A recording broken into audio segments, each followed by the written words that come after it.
cold at the touch, dead in the eyes, no signs of life no more. I put your love under the knife. Leave me to die here all alone. No signs of life no more, no. A crying dove may never fly.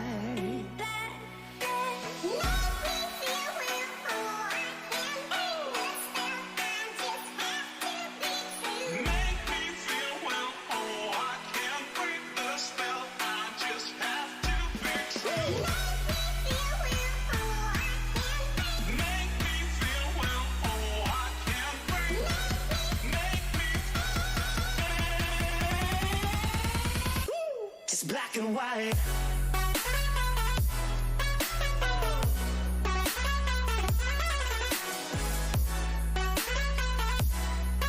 Yeah.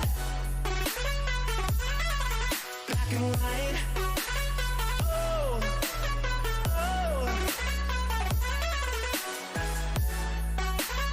Oh. Oh. Just black and white.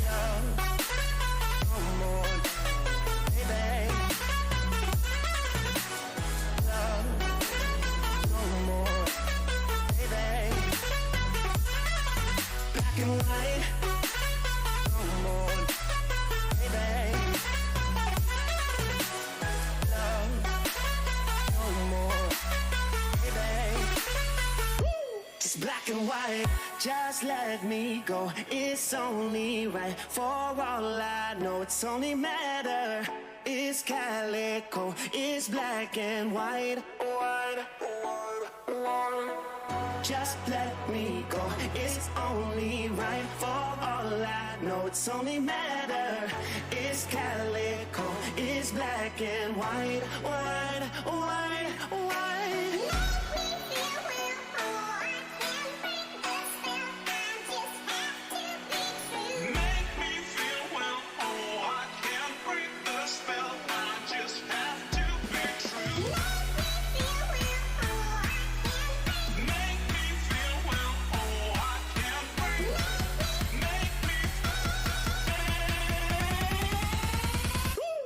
Black and white.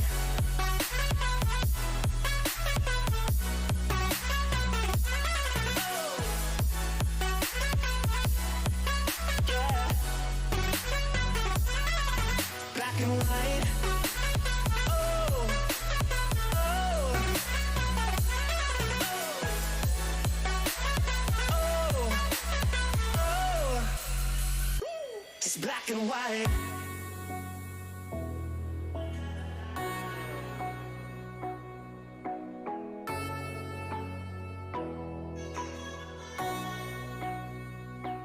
Black and white.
Hello everyone, welcome to Simracersworld TV for rounds 9 and 10 of the SRW BMW Trophy. We're at Sebring tonight for a legendary track indeed, and a visit here, a bumpy one it is, at the World War II airfield that indeed is the base of the racetrack here, the Sebring International Raceway. My name is Hasse. I'm here with Markus, Gjesdal, and it is, again, for this series, as per usual, the Scandinavian dynamic duo that's back in the house. And I'm afraid that Markus might be suffering from a few technical issues here. At least it seems to me he is muted on our Discord connection, so he will not be able to come through for the moment. But we will be joined shortly by our Norwegian friend, indeed. Let's go to some live pictures of what's going on in qualifying at the moment. And Markus, if you're with me, you give us a word or two here. Yeah, thank you so much, Hasse. Having some technical problems. It's one of those days, if you can say it like that, where not everything is completely working out in the last minute. But you know how it is when you're a mechanic. You usually you're used to situations and things that can occur. So everything is fine, up and running on my part, and I'm really looking forward to see these guys out here and scrapping for position on this World War II airfield. Indeed, a special track it is, and I think we're going to see some special racing tonight. Sebring really usually does lend itself to some really good racing indeed, as we're watching Bud Boland on a lap around here qualifying. Now look at this sunset corner, one of the most tricky corners in racing, period. At least that's my opinion, and I think a lot of drivers would agree on it. A lot of debris, indeed, being collected on the outside of that throughout the times. There is a huge bump on the inside of the corner, which you would do wisely to avoid.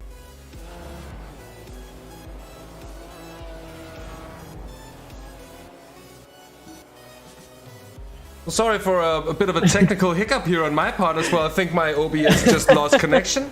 I do think we're back.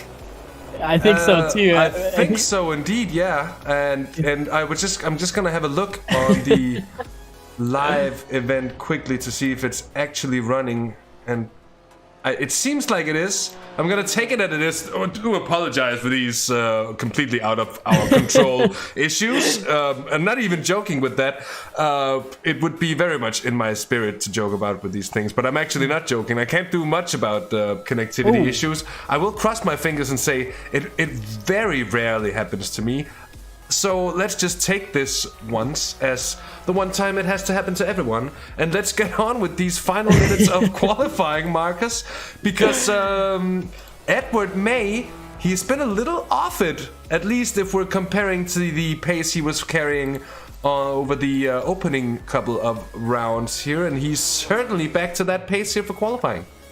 It's always a good start off the broadcast when nothing is working, as well as the guys racing here. Thankfully, these guys doesn't have to worry about mechanical problems that much, since they all have virtual mechanics that will never put a foot wrong. However, the drivers behind these cars are, as said, they're human, and Edward May, he has had a very strong pace, as you said, in the earlier stages of the season. Hasn't quite figured it out in the end or latter stages now. Struggling a lot on tracks like Spa-Francorchamps and other likes. So hopefully now, sitting on P1, should be able to get something out of this, Hasse. Yeah, that's what we're hoping for indeed. And the wall there on the inside. Speaking of Edward May and his championship chances, well, let's have a look at the championship standings indeed. And let me just go through them rather quickly so we can still catch up on the last bit of qualifying. But Greg Franks, currently our championship leader, without having won a race yet. So Greg, on pure consistency, leads by 385 points to the 379 points accumulated by Sam Baxter. 378 points to Chris Warner's name, and would you believe it, 377 points to Michael Pedersen in 4th.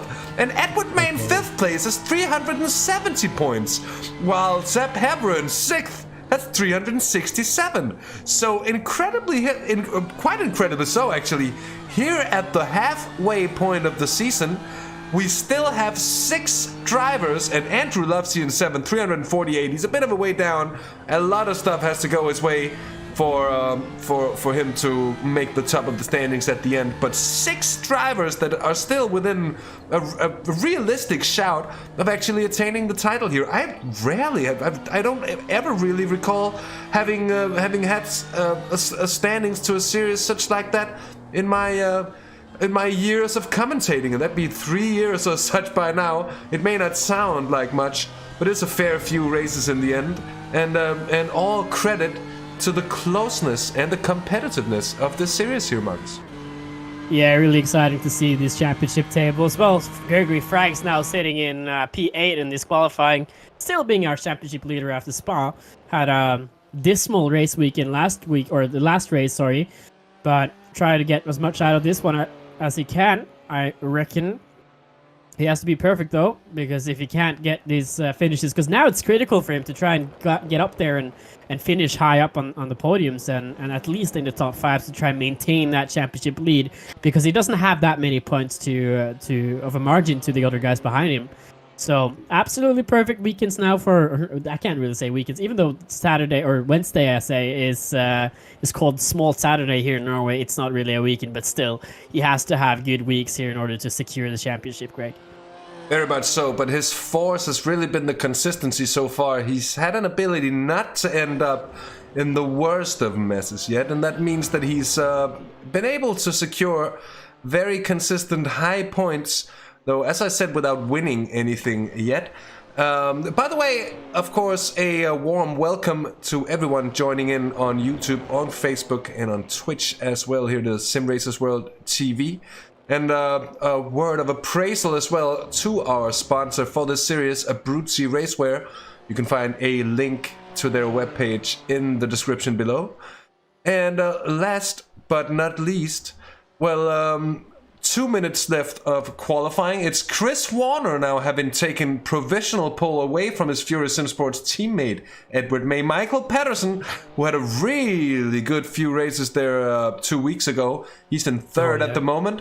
And then it's Bart Boland and Oscar Wilkins, at the moment teammate as well of Michael Patterson.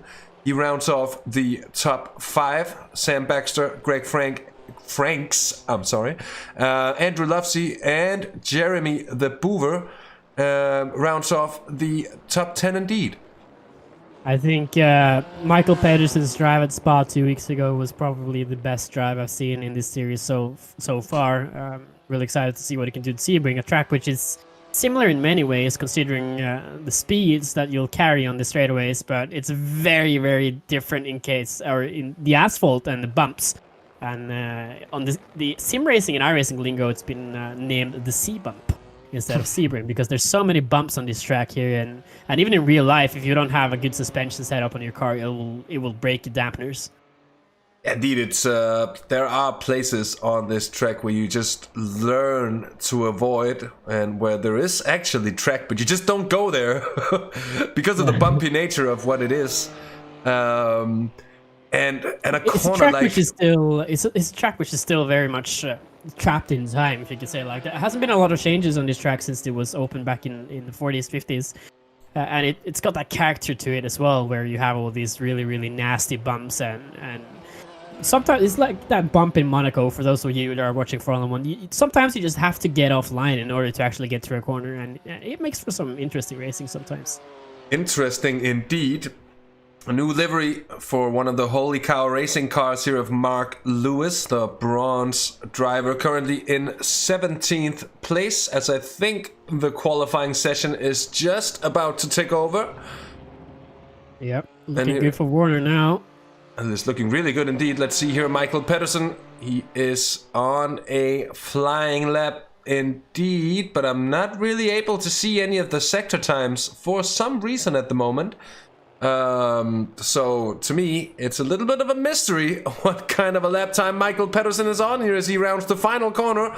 Just clips the grass there, absolute to the limit, and Michael Pedersen 2:00.430. That's not going to be enough to improve. That's a 10th off of his best lap time indeed. Here's Jeremy the Boover. Is he going to improve on 10th place for himself?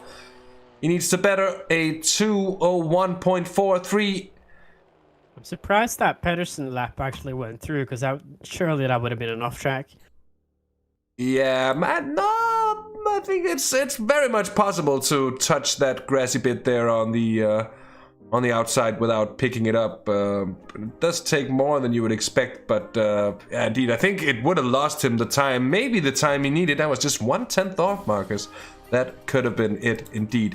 Anyway, we do have 2 races for tonight, and for any newcomers to the series, I think that is worth taking you through just how that's gonna go down.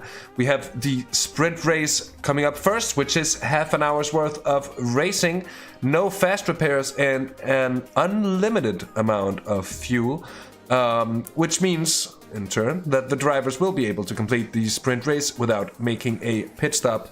And then we come to the feature race, 45 minutes of racing, 50% fuel size limit, which means that the drivers will only be able to do about half an hour on that allocated amount of fuel. There is a single fast repair for the feature race, mind you, none for the sprint race. And as a last detail for the feature race, the grid order is decided by a reverse of the top 10, and then the rest of the field following the finishing order of the sprint race results. And with that said, I'm a little bit at a loss, Markus, as to why we're not getting the grid up on screen at the moment.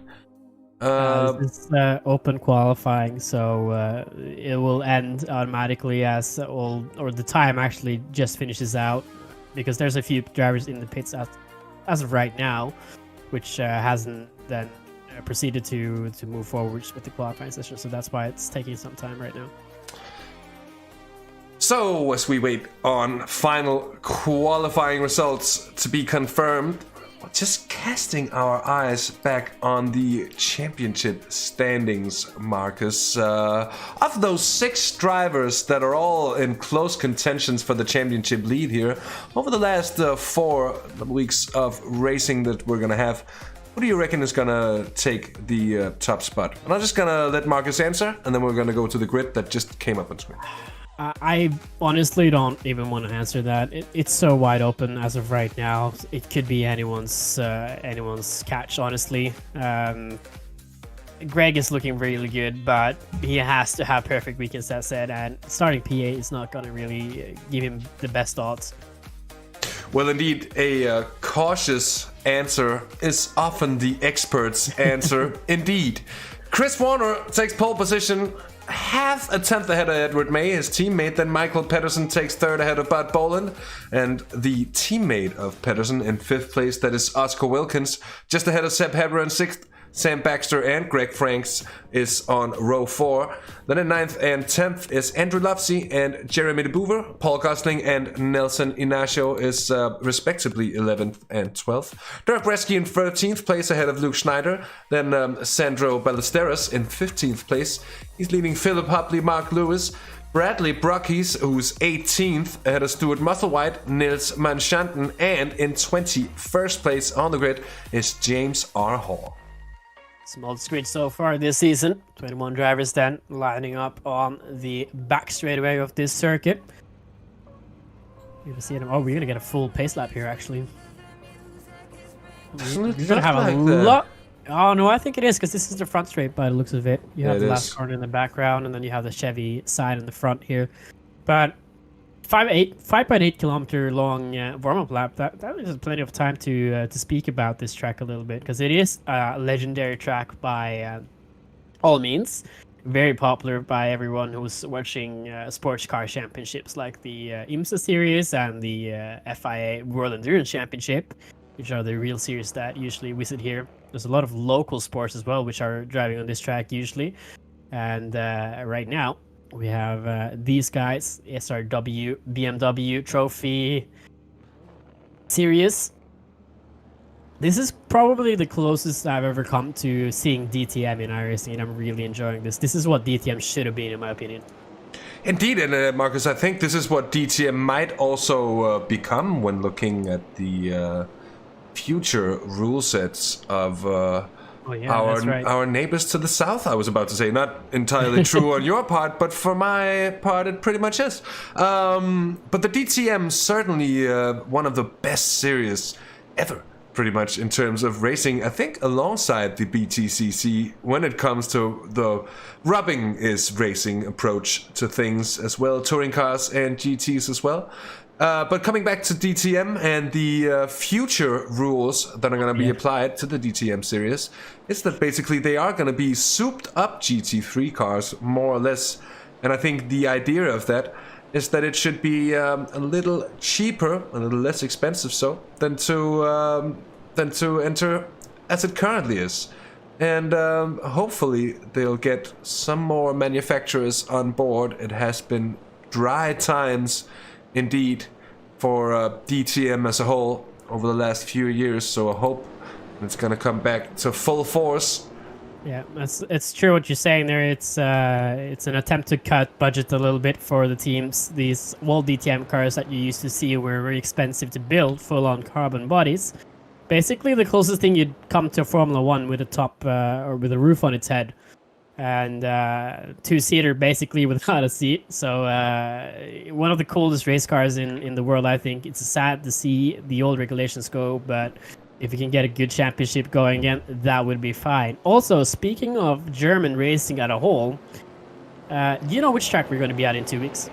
Yeah, well, we just had the final 3 rounds of the series announced to us just a few days ago, and my oh my, are we in for some treats indeed. Oh yeah, because not only are we visiting you, speaking of DTM, Markus, when we're going to Hockenheim, it's going to be very much in the spirit of DTM indeed. And then for the round coming after that, I'm really looking forward to that race. I'm a huge IndyCar fan even and an more Indy exciting fan.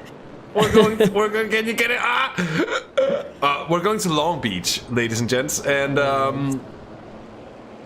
I have never. I've raced at Long Beach. I've never commentated anything, and I'm just hugely looking forward to it as well. So excited about the field going to Long Beach, and I think with a field as competitive as the classes are across this field, I think we're gonna be in for an absolute treat indeed. I'm really looking forward to that round. 30 cars here, 30 BMW GT3 cars around that circuit is going to be a blast. But now I think we need to strain our focus to this week, which is now going to start and kick off in just one corner. And Hasse, I'll give you the pleasure to kick off this week's racing with the BMWs.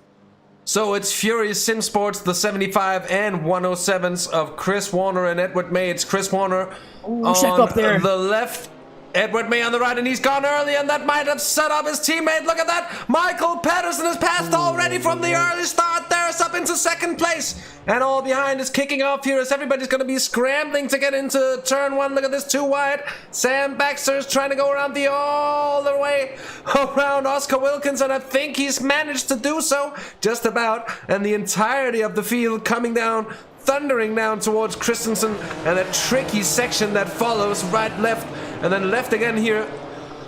And on to the straight. Well, it's not really a straight, it's the big bend, and then a straight down towards the hairpin.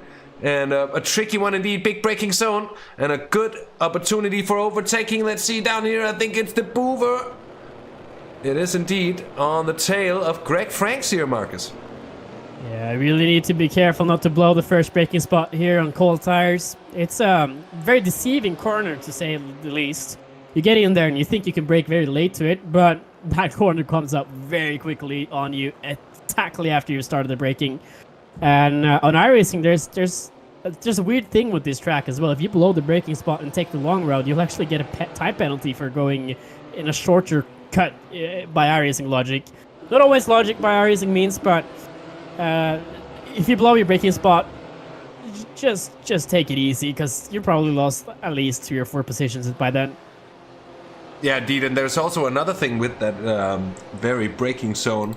There's a bit of a change from the tarmac to the concrete that you come onto, and you have to lift off the brakes as you're basically wanting to be on them as heavily as you can. And it's very counterintuitive, hard to get your way around, but it's how the fastest drivers approach it, as far as I'm aware. and it's not easy indeed there. Ooh, look at this. Oh, through Sunset, almost making contact. There's Oscar Wilkins on the inside of Sam Baxter, and it's almost working out, but not quite. And Sunset, it's a difficult corner to get it done there, at least mid-corner, because you're bound to lose down. You're bound to lose out. I'm sorry, on the run down to turn 1, as you could see Oscar Wilkins doing here as well. Marcus Chris Warner is holding on to it. Michael Pedersen second, and Edward May still in third place here. We're in lap 2. I'm wondering what happened on the start there with Edward May and Michael Pedersen. It looked like May almost brake checked or forgot that the race was about to start. He squeezed that entire inside lane before the start of the race, and for some reason checked up the entire field that way. Lost the position immediately. I'm not sure if he thought it would be better to be in third there or if he wanted to be in second, but at least he lost out massively in the start. I don't think he did that on purpose, to be honest. But such incidents happen here. Oh, Mark Lewis losing position here to that's Bradley Bruckies and Stuart Musselwhite. And then we've had a few incidents. Here's Nelson Ignacio, the Portuguese, in the 27 motorsports car. He's gotten collected, I think we can safely say. Yeah, we've had another problem for Luke Schneider for Holy Cow, and I think that is the new Holy Cow livery of Luke Schneider as well, and you can just see that. Here's the driver hitting Nelson Ignacio in that incident. Just got too tight for both drivers, and I'll just call it a race incident, if anything. What happens in the start of this race? You have to take... You can't win the race on the first lap or the first corner, but you have to take the opportunities that you can get in the first lap, because that's where the cars will be the closest. If you cannot go and compromise and take full advantage to the slower pace in the start of the race, you're really missing out on a lot of positions, or good positioning at least for the end of the race. We have to look out for Sam Baxter here, who's really on a charge. He just went up into 4th place. He started 6th. He's passed both. Oh, that's very close indeed. He's gotten past both Oscar Wilkins, and he just got past on Bot Boland. I don't think Bot Boland took that too lightly now. He's really wanting to come back on, and that was very, very close indeed. Almost got put in the fence there. Yeah, very much so. And there's a little kink as well in the wall there that you got to know about. Could be careful, or should be careful, could be deadly. We've had another problem for Nelson Ignacio. We're going to have a look at that just after we check out this overtake. And I was mentioning how not to do things in Sunset before. Here's how to do things in Sunset. That is textbook, indeed, from Sam Baxter.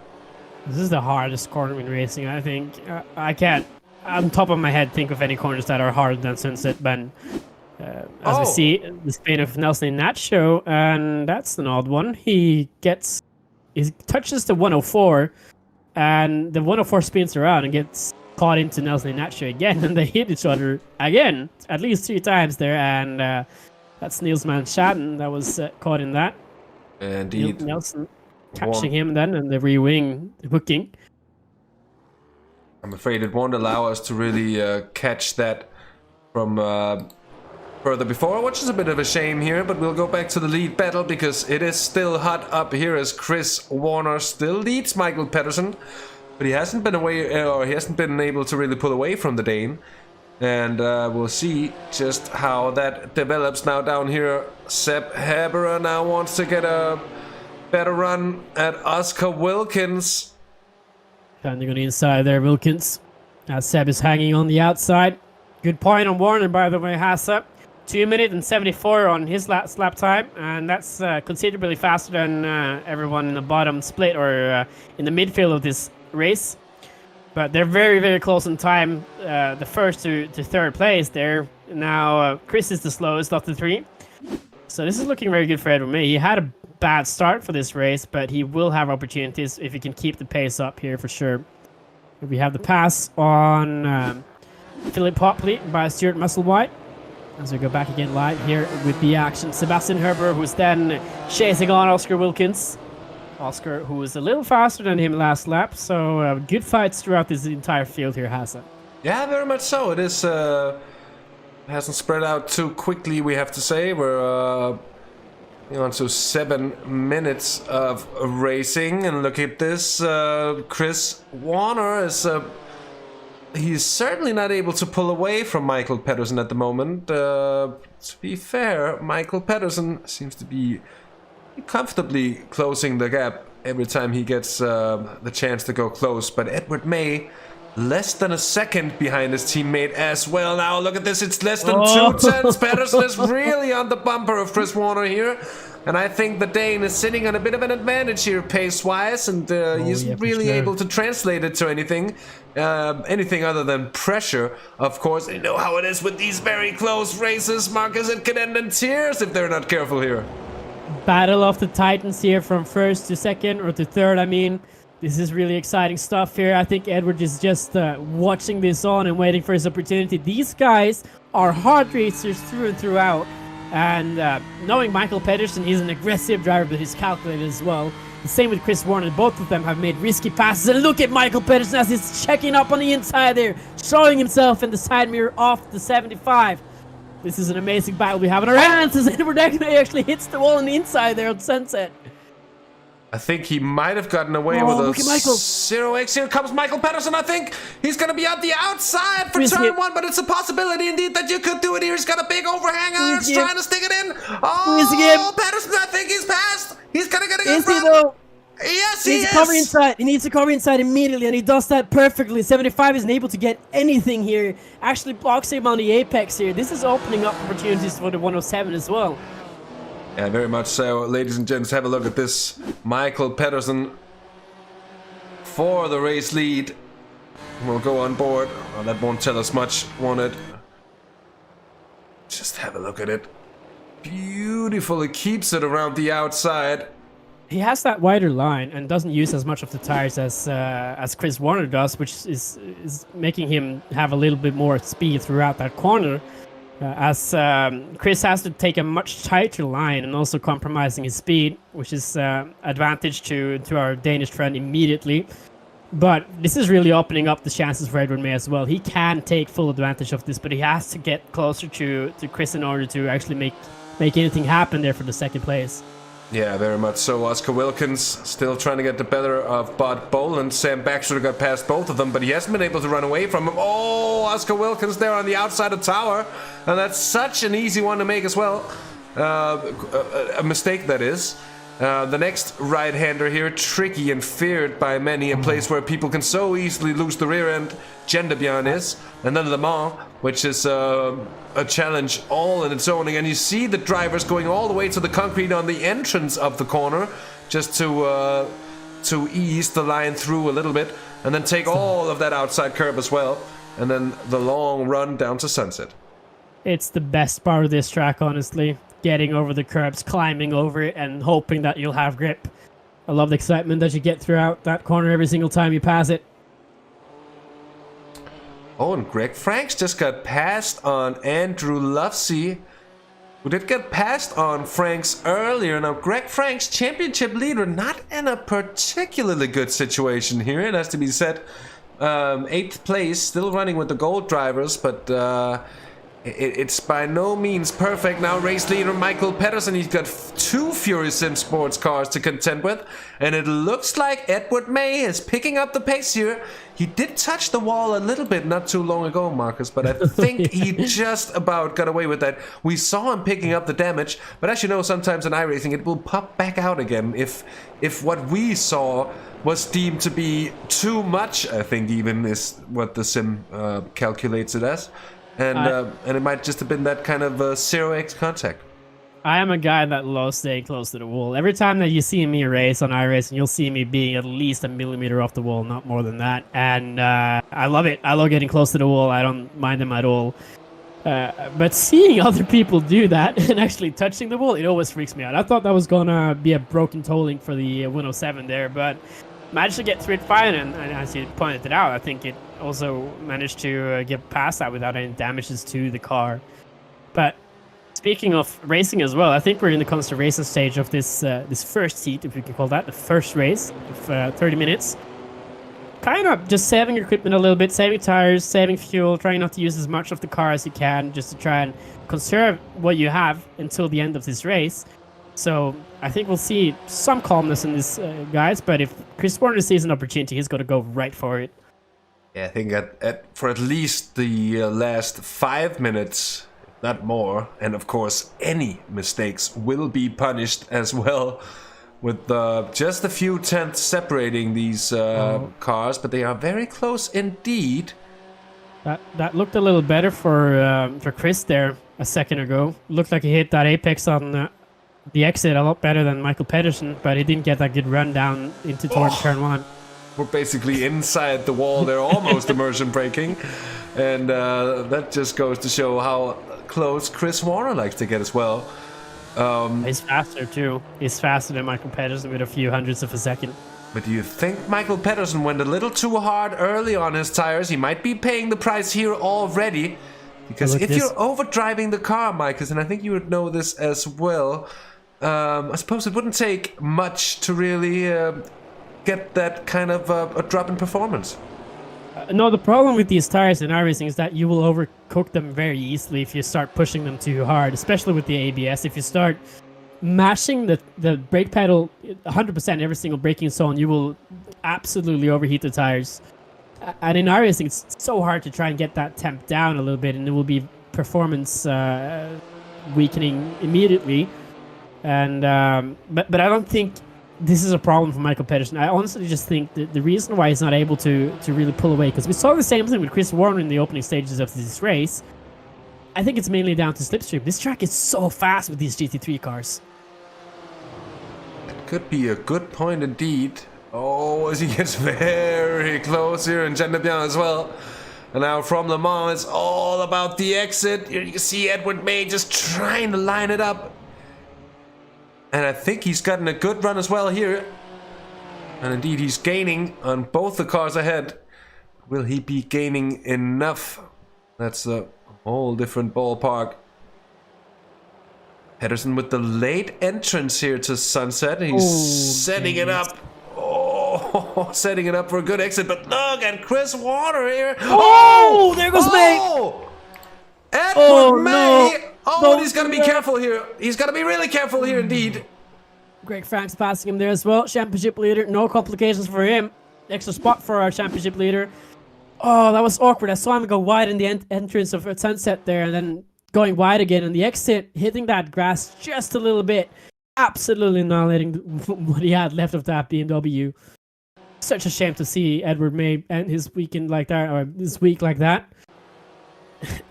He can't do this if he wants to have a shot at the championship. He had such a good start of this season, but really struggling now in the latter stages. It's such a shame to see Edward May end up racing like this.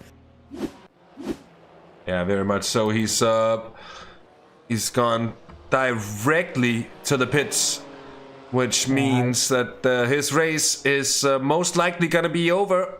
Those mechanics are not going to be able to get that car out and back out running in 15 minutes.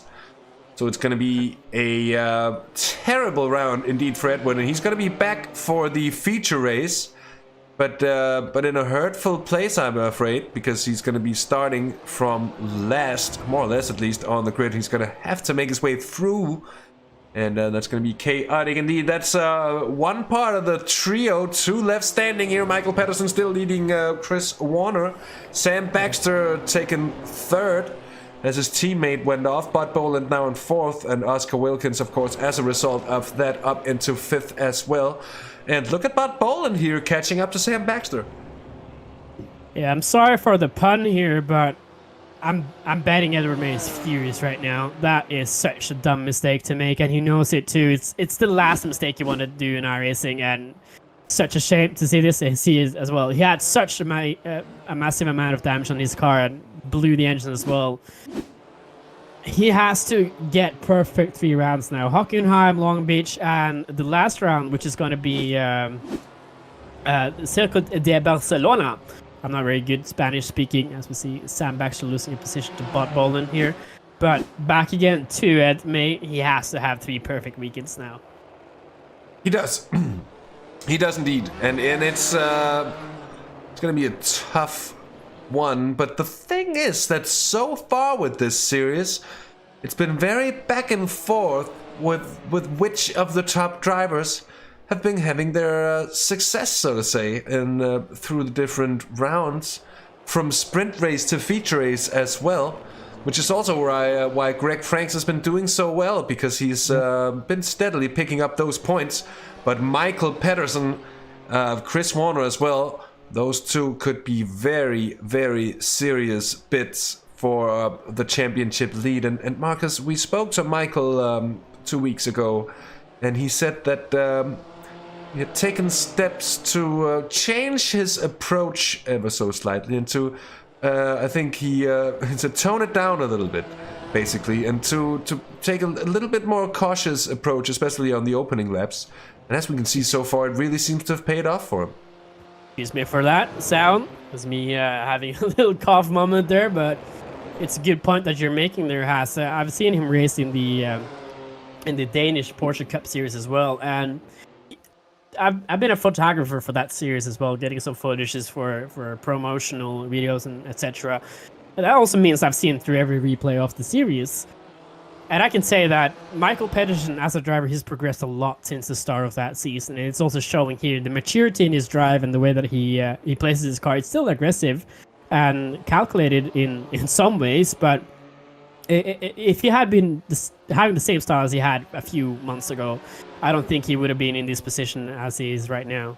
Oh, look at this. Baxter's trying to get the run here in Bud Bowl, and he's very close indeed. He's going to be on the outside for turn 1, but we've seen it work out for others. He takes the wide line. Indeed, he's able to take more speed. They might make contact, and they do make a little bit of contact indeed. Oh, it's turned into the concrete there as well. Bud Boland is off. And you just sort of felt that one was going to end in tears, didn't you? Yeah. It looked like it from the first moment there. Just got way too close for these drivers, and a bit of netcode as well to instigate this crash. Such a shame to see Bob Boland go out again. I was going to make a bet on him winning this race. I'm glad I didn't, because I would have been... Someone would have come at me and said, you jinxed this result, you jinxed it, everything. But such a shame to see this happen to Bob Boland as well. This is risky passing here in the middle of turn 1. It's so tight on the entrance, and getting on the exit as well. You have to compromise as well when you're too wide in that situation. Yeah, indeed. Another casualty taken by Sebring here in the form of Bud Boland. Now falling into the clutches of Stuart Musselwhite. Meanwhile, that lead battle still going on here as Michael Pedersen is trying to defend his lead from Chris Warner, aided by the slipstream, of course, and keeping up. But it's by no means easy getting past the Dane, and I have to say that we have indeed seen some very, very good progress for Michael Pedersen through the course of this season so far. And it also goes to show that often the talented drivers, the ones that are fast, still need a bit of time to just find the balance between you know, being fast, being patient, being wise and clever, and all the things you also need to be successive in racing. And once it becomes a complete package, you can really see progress being made, and the raw pace is just one aspect of it. Yeah, you can drive as fast as you want for one lap, but it's not going to matter if you can't do 30 minutes of full racing without hitting anything or anyone. You see the reason for Bud Boland's retirement, just putting the car here, stand still. Probably had a few broken toe links as well on that car, which probably saw him have to end the race. Oh! We have another Sim Racing Loft Volante Racing here, and Sam is out here in the scenery, checking out the tire barriers. Sam Baxter with a bit of a problem there for himself. Have a look at this in the braking zone. The car brakes on him there. Oh. It's already sliding and tries to fishtail him. He corrects it just about, because there's not a lot of grip out there. So once you go there, it's very hard to get the car stopped indeed. And most of the time you find yourself kissing the soft barriers on the outside. Sam Baxter, I think, skillful on his part that he didn't. But he gets the question of the pressure from Greg Franks here into the final 10 minutes of the race. And look at this, all of a sudden, Greg Franks very much within shot of a podium place here, and he's driven a quiet race. He doesn't look like he's really pushed his tires, and I would not be surprised to see him have an absolute pace advantage over the 3 cars ahead of him here. It's not over in the front yet. The first and second place car are very tight together, so saying that Greg Franks is going to get a podium, I don't think that's too far off there, Hasse.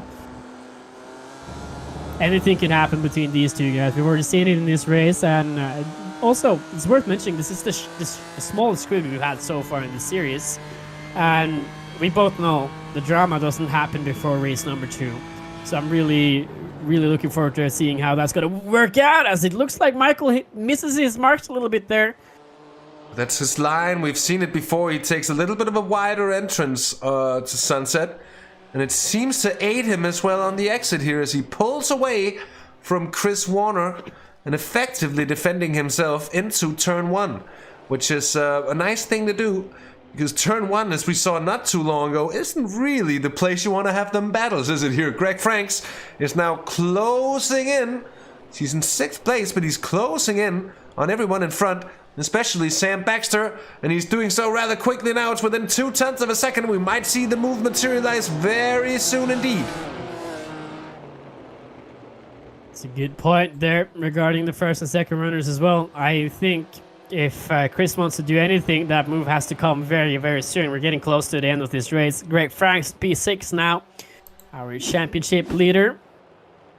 So we go to Philip Hopley here for a second as he passes someone who's instigating some netcode here for a short little period of time. But Greg Franks, this guy, he's been anonymous in this series, and I think that's a good thing considering the amount of drama and stuff we've seen happening in the last few months of this this racing series. We've talked about him a lot, but he hasn't really been up there. He hasn't been fighting for podium positions, but he hasn't also been caught up in huge wrecks, which is why I think he's really managed to stay up in the championship lead as he has.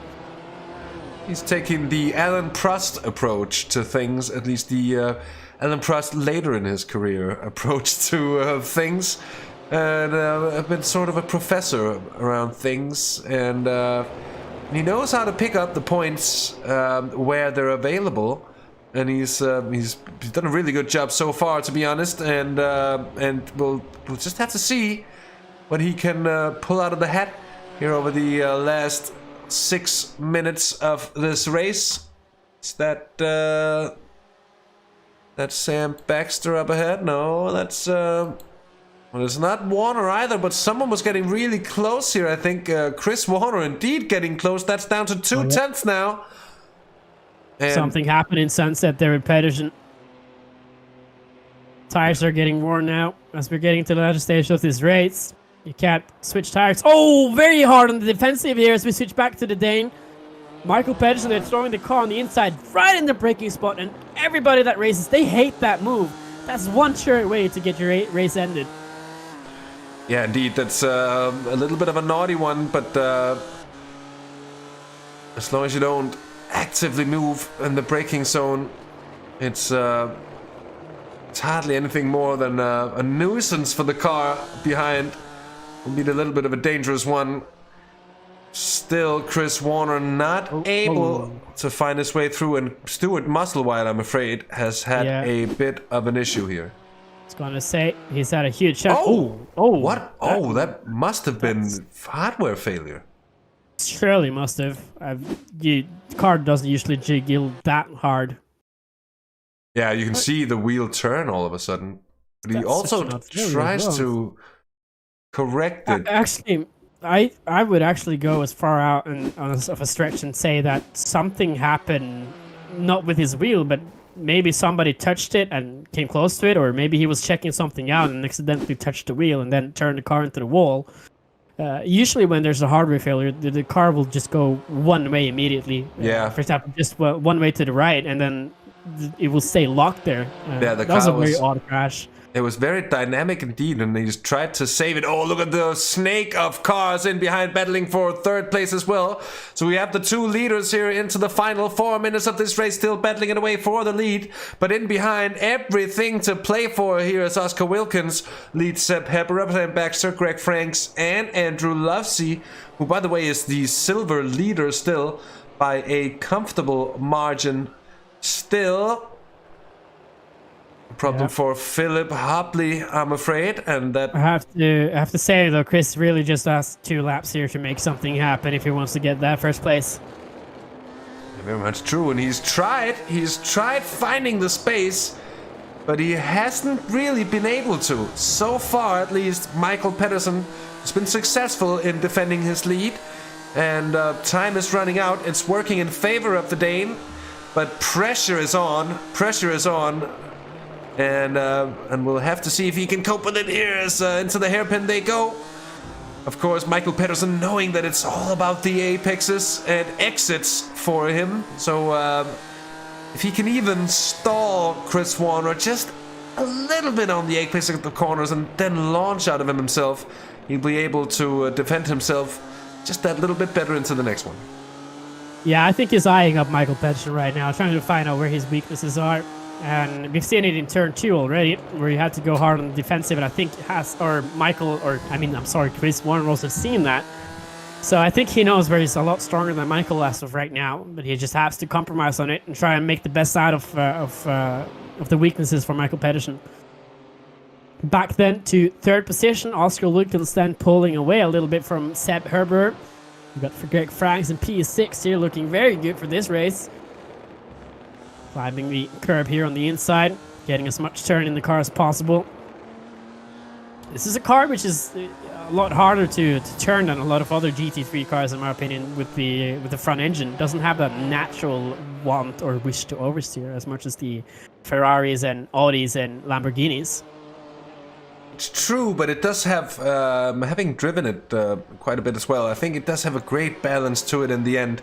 And it's a car that you can really trail brake and turn on the braking, which I think a lot of these drivers will be exploiting as well to gain that rotation in the car. Because indeed, it is a difficult car to drive. If you can't get the rotation into it, it tends to just want to understeer. And if your natural impulse is to apply more steering lock, that's only going to overheat the front tires, which I think a lot of the drivers in this series have found out when they're trying to push. Yeah, that's the thing as well with sim racers, and people haven't done this for a long time. When they get that feeling, that want to start pushing and putting lap times in, they usually overdrive the car a lot more. When you push, you usually want to tend to be a lot smoother, and maybe later in some inputs, but still a lot smoother than when you're just out there trundling. That's the only way you can get fast lap times. If you start sliding around and missing your brake marks, you will start going slower instead, also using up your tires as a consequence. Yeah, very much so. Greg Franks, Baxter, and Al, look at this. Close battle indeed, and I think that's a little bit of a poor exit for Sam Baxter, who might compromise himself here down towards Tower. But that's a difficult place to overtake. And meanwhile, Markus, that 2.5 gap between these two is steady as can be. And Chris Warner is looking everywhere. The timer is running out, and I don't think they're going to make another lap. So down to sunset here, and it's going to be the last opportunity for Chris Warner to get past on Michael Pedersen and take the win. I think we might get the white flag next time around. We'll see here, but Chris Warner is looking very racy coming into the last corner. Oh, is he going to send it on the inside? He knows that Michael usually goes wide here, which is going to make it hard for him to get on this inside of his car. Very tight on the line there for Chris Warner. I don't think that's going to be enough. And we are getting to the checkered flag. You're right. And Michael Pedersen flashes his lights as he finishes P1 in race 1, the sprint race of this SRW BMW Trophy series. And what a race indeed for SimRacingLove.com Volante Racing. Taking 2 of 3 podium spots with first and third. Seb Hebra gets 4th for SRW Esports. Sam Baxter for Fury gets 5th, of course. Not a bad race for Fury either, with 2nd and 5th place. But not the best of races, though, it has to be said, for Edward May in the end. Andrew Lufsey, 7th overall winner of silver. Jeremy de Boever gets 8th. Paul Gosling 9th. And winner of bronze in this race for Holy Cow Racing, and 10th overall as well, Dirk Reski. And just to summarize in a short moment, see, we'll just get the drivers across the line now. I'm just gonna wonder for a bit, are these drivers here still racing? I think we gotta go a little bit further down here. Mark Lewis hasn't crossed the line yet, so my apologies. Wanting to come through a little quickly there, maybe, but as the last couple of cars come across the line, would you summarize an eventful sprint race here, Markus? You said it perfectly fine yourself, Hasse. It was eventful. I'm really looking forward to this feature race now with the added pit stop. I think that's going to bring a lot of excitement into that race, especially with some of the fastest drivers in this series now starting all the way in the back here. Edward May, who has been absolutely flying in the start of the season, starting 20th now in the feature, and I think he can make some great passes and a good show for us in that last race. There it is indeed. Michael Pedersen takes the win ahead of Chris Warner, Oscar Wilkins, Seb Herbera, and Sam Baxter. Teams to the right of him, of course. That's the top 5. Greg Franks, Andrew Lovesey, Jeremy de Boer, Paul Gosling, and Dirk Reski rounds off the top 10. And then it's 3 E-Team Brit cars in a row there with Ballesteros, James Hall, and Bradley Brockis, 11th, 12th, and 13th. There's Mark Lewis, Nils Manschenten, Philip Hobley, Luke Schneider, and Stuart Musselwhite in 18th place. Further down, we find Bart Boland, Ed May, and the unlucky soul. And his Nelson Inacio certainly didn't have the best of races for himself this time around. Now, we have a few drivers in, and we're gonna go straight into business here. Is a bit of a chat with me, myself, and I, taking my fellow Dane, Michael Pedersen in. Michael, welcome to the booth. Thanks for joining us. And a lot of pressure there from Chris Warner throughout the sprint race. It seemed to be heavy. I would imagine it to be sweaty and with a heart rate of 100 plus all the way through. Oh yeah, that was definitely a tough one. Yeah, I was just very happy that I was able to do like the overtake into turn 1 against him on the outside, which I was pretty pleased about. But yeah, I think I had a slight downforce advantage being a little bit lower than his, so that I could actually get quite a bit of a breather down the straights. But yeah, it was super close, and I couldn't put a single foot wrong there, that's for sure. And indeed, Michael, it seems that the tweaks and changes to your approach of things that you've made throughout the season has really worked wonders, and this is now the second consecutive week where things are looking very bright for you indeed. Yeah, obviously qualifying at the front helps, that's for sure. But yeah, I try to be a bit more of a patient racer here. I realized that the way that I was driving in the first couple of rounds of this championship wasn't really sustainable, and like the solo crash at Alton Park was really an eye-opener for me, that this is like I had the expectations of doing well, but crashing out on my own isn't really how I'd like to be remembered for the championship. So yeah, I've focused a lot. I've been doing a bit more practice up towards these rounds, so yeah, I think it's paying off, to say the least. Indeed, it seems, and congratulations on a brilliant sprint race win. Best of luck for the feature race as well, and Lord knows we might just have to pull you in for another interview, Michael. Yeah, let's hope for it, that's for sure. As per tradition here on Simracersworld TV, is there anyone you'd like to give a thanks or a shout out to? Well, I'd of course always like to thank my team, Volante Racing, as well as our lovely sponsor Simracers Loft for sponsoring this entry for me. Well, indeed, and thank you, Michael, for joining us here in the between the two races. And as I said, best of luck for the feature race to come, and we'll see you around soon. Yeah, thank you. Hope to see you soon. So that was Michael Pedersen. And you know what, Markus? We've got another SimRacingLeft.com Volante driver racing, and he's waiting to have a chat with you, of course. It is Oscar Wilkins, having finished 3rd. Hello there, Oscar Wilkins, and thank you for a good showing in race 1 here. I have to say though, you raced with the number 33, and we all know who's carrying that number in Formula 1 these days, and I think you're living up to the number yourself. Yeah, that's true. But to be honest, I wasn't really making the moves like Max is doing though. But I was just trying to put some pressure. But to be honest, I'm like unlike Michael, I'm a slightly bit off pace, so I was just trying to follow. And but I'm very happy to take the P3, you know.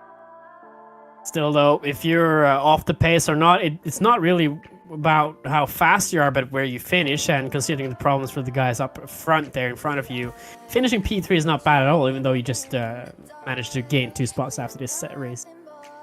Yeah, that's what I think as well. You know, in the end of the day, the position matters. That's where the points are, you know, divided between all the drivers. So let's hope we can do something nice again in the second race. But it's not too easy to pass on this track, though, as you can see. Like some of the guys, they managed to pull off some moves, but it also went wrong for some guys, and I could benefit from that. So let's see what happens in the next race.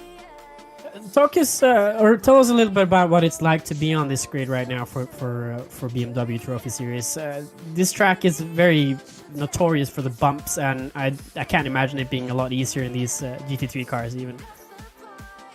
Yeah, it's so bumpy, especially Sunset Corner. You know, you really have to be careful. You saw what happened to Sam. You know, he was bouncing a bit, and then he got a snap to the left. Fortunately, he was able to continue. I saw he was not too far behind. But it's so easy to do because, you know, you just have to try to keep the car in a straight line and go over the bumps, because if not, it's so easy to lose the car. Consistency is key. We've seen that from 2 Benelux drivers this season and this race. Greg Franks finishing P6, and then yourself, Oscar Wilkins, finishing P3 in the sprint race. We wish you very good luck in the feature race. And also, as per tradition in the SRW boot, is there anyone you'd like to thank? Yes, of course. Well, shout out to Michael for doing a really good job. He's been, since we were practicing, he's been really on pace. He likes this track. So congrats to him for taking the win. I was watching it from a few seconds behind. Of course, to the team and Simracing Love, yes, we definitely should check them out. They're really cool guys. And yeah, see you in the next race. Hopefully, can put on a good show again. Thank you so much, Oscar, and we'll see you around. So that was Oscar Wilkins having a bit of a chat with Markus Gjesdal. We've reached the final bit of the sprint race, but as on your screen you can see, stay tuned for the feature race, for which we will be back very shortly. Indeed, I'm doing a stealthy little server switch, and I'll tell you as much as I'm loading in already. I'll bump up the music, leave you for a few minutes, and Markus and I will return very shortly indeed. Don't go anywhere.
welcome back, everyone.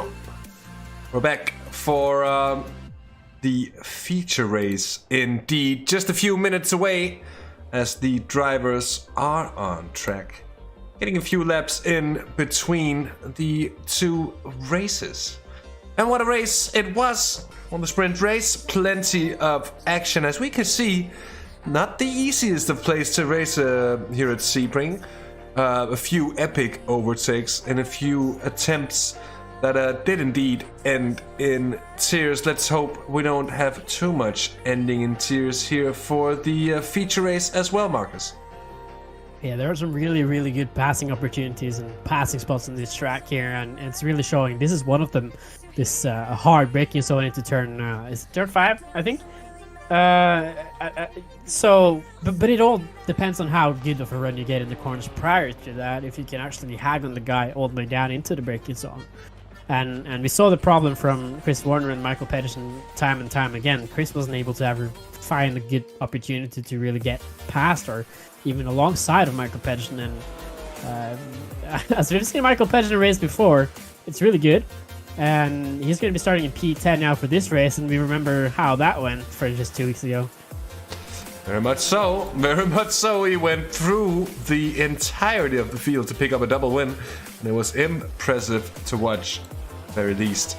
Paul Gosling in the picture, in the 42 car at the moment. Just a few cars getting times in here, and I think some of the drivers indeed would also prefer maybe to go as Kimi would put it, go get the drink. Maybe they have not had the drink throughout the race and they would like to have the drink, and in this break they can indeed go and get the drink. All jokes aside, excuses for my poor standards of humor. It's as okay. Bart Boland has found the grass here. It's okay, you're Danish. Yeah, as It could be worse, you could be Swedish, to be honest. Hopefully there's no Swedish people watching and listening right now. And if that's the case, det är bra, det är Systembolaget.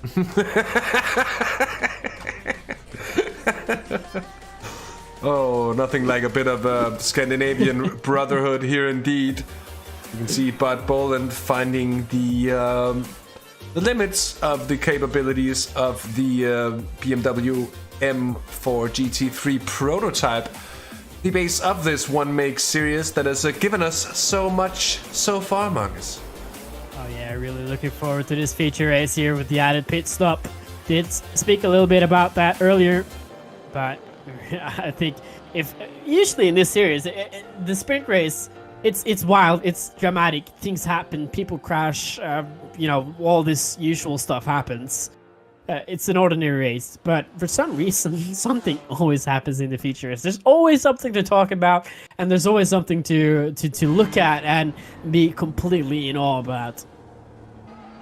It's true, and we have the added feature of the pit stop, and that aspect that throws in as well. And of course, there isn't a lot of pace to gain from the pit stop, because of course you're going to lose out big time if you so choose to change your tires indeed. But we've seen big gains having been made, and as such we've seen big losses as well. So it is different. It's 15 minutes longer, and that of course amplifies the effects of tire wear ever so slightly as well. We're gonna see just how it plays out. Race start coming up in just over 30 seconds, so we are close indeed, and we'll be greeted by a warm-up lap again, and I think an entire one. I'm not sure, Markus, if they've actually implemented the shorter warm-up procedure for Sebring, but something tells me that they haven't, since we're not using it here. It doesn't really bother me. This is a track which you want to have a look at the scenery, and so having a good 2 or 4 minutes to actually look at this track and look at these corners, I don't think that's going to bother anyone, especially considering what they will get in return for watching the warm-up lap. This racing has been absolutely stellar since the first race, and now as well in race number is this 5, 6? But I have to say another thing. This is the first time we've gone into race number 2 without hearing sirens on your end. Have you closed your window? No, my window is open, but things are strangely calm in Copenhagen tonight. And, as I want... There it is. That's what I wanted. The grid order. Dirk Reski, a bronze driver. Having finished 10th, he's on pole position for the feature race for Holy Cow Racing. Ahead of Paul Gosling, Jeremy de Boover, and Andrew Lovesey. In 5th, it's Greg Franks, and he'll be in a good position for this race all of a sudden. Ahead of Sam Baxter, Seb Hebra, and Oscar Wilkins. Then, of course, Chris Warner and Michael Petterson rounding off the top 10. 11th is Sandro Ballesteros, ahead of James R. Hall. And let's just see if I can get the grid. Oh, there it is. To scroll down, Bradley Brockis, ahead of Mark Lewis, Nils Manchanten, and Philip Hopley. Then in 17th, it's Luke Schneider, ahead of Stuart Musselwhite, Bud Boland, and Nelson Ignacio. And I'm sad to don't see any Ed May here.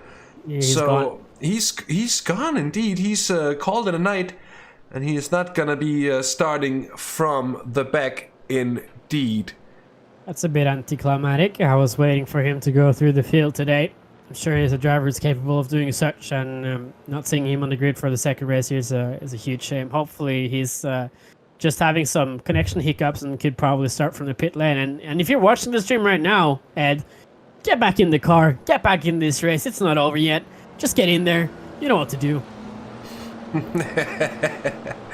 So indeed, it could be nice to have Ed May racing, of course, Ed, a colleague of ours on the regular here in the commentary booth on Simracersworld TV.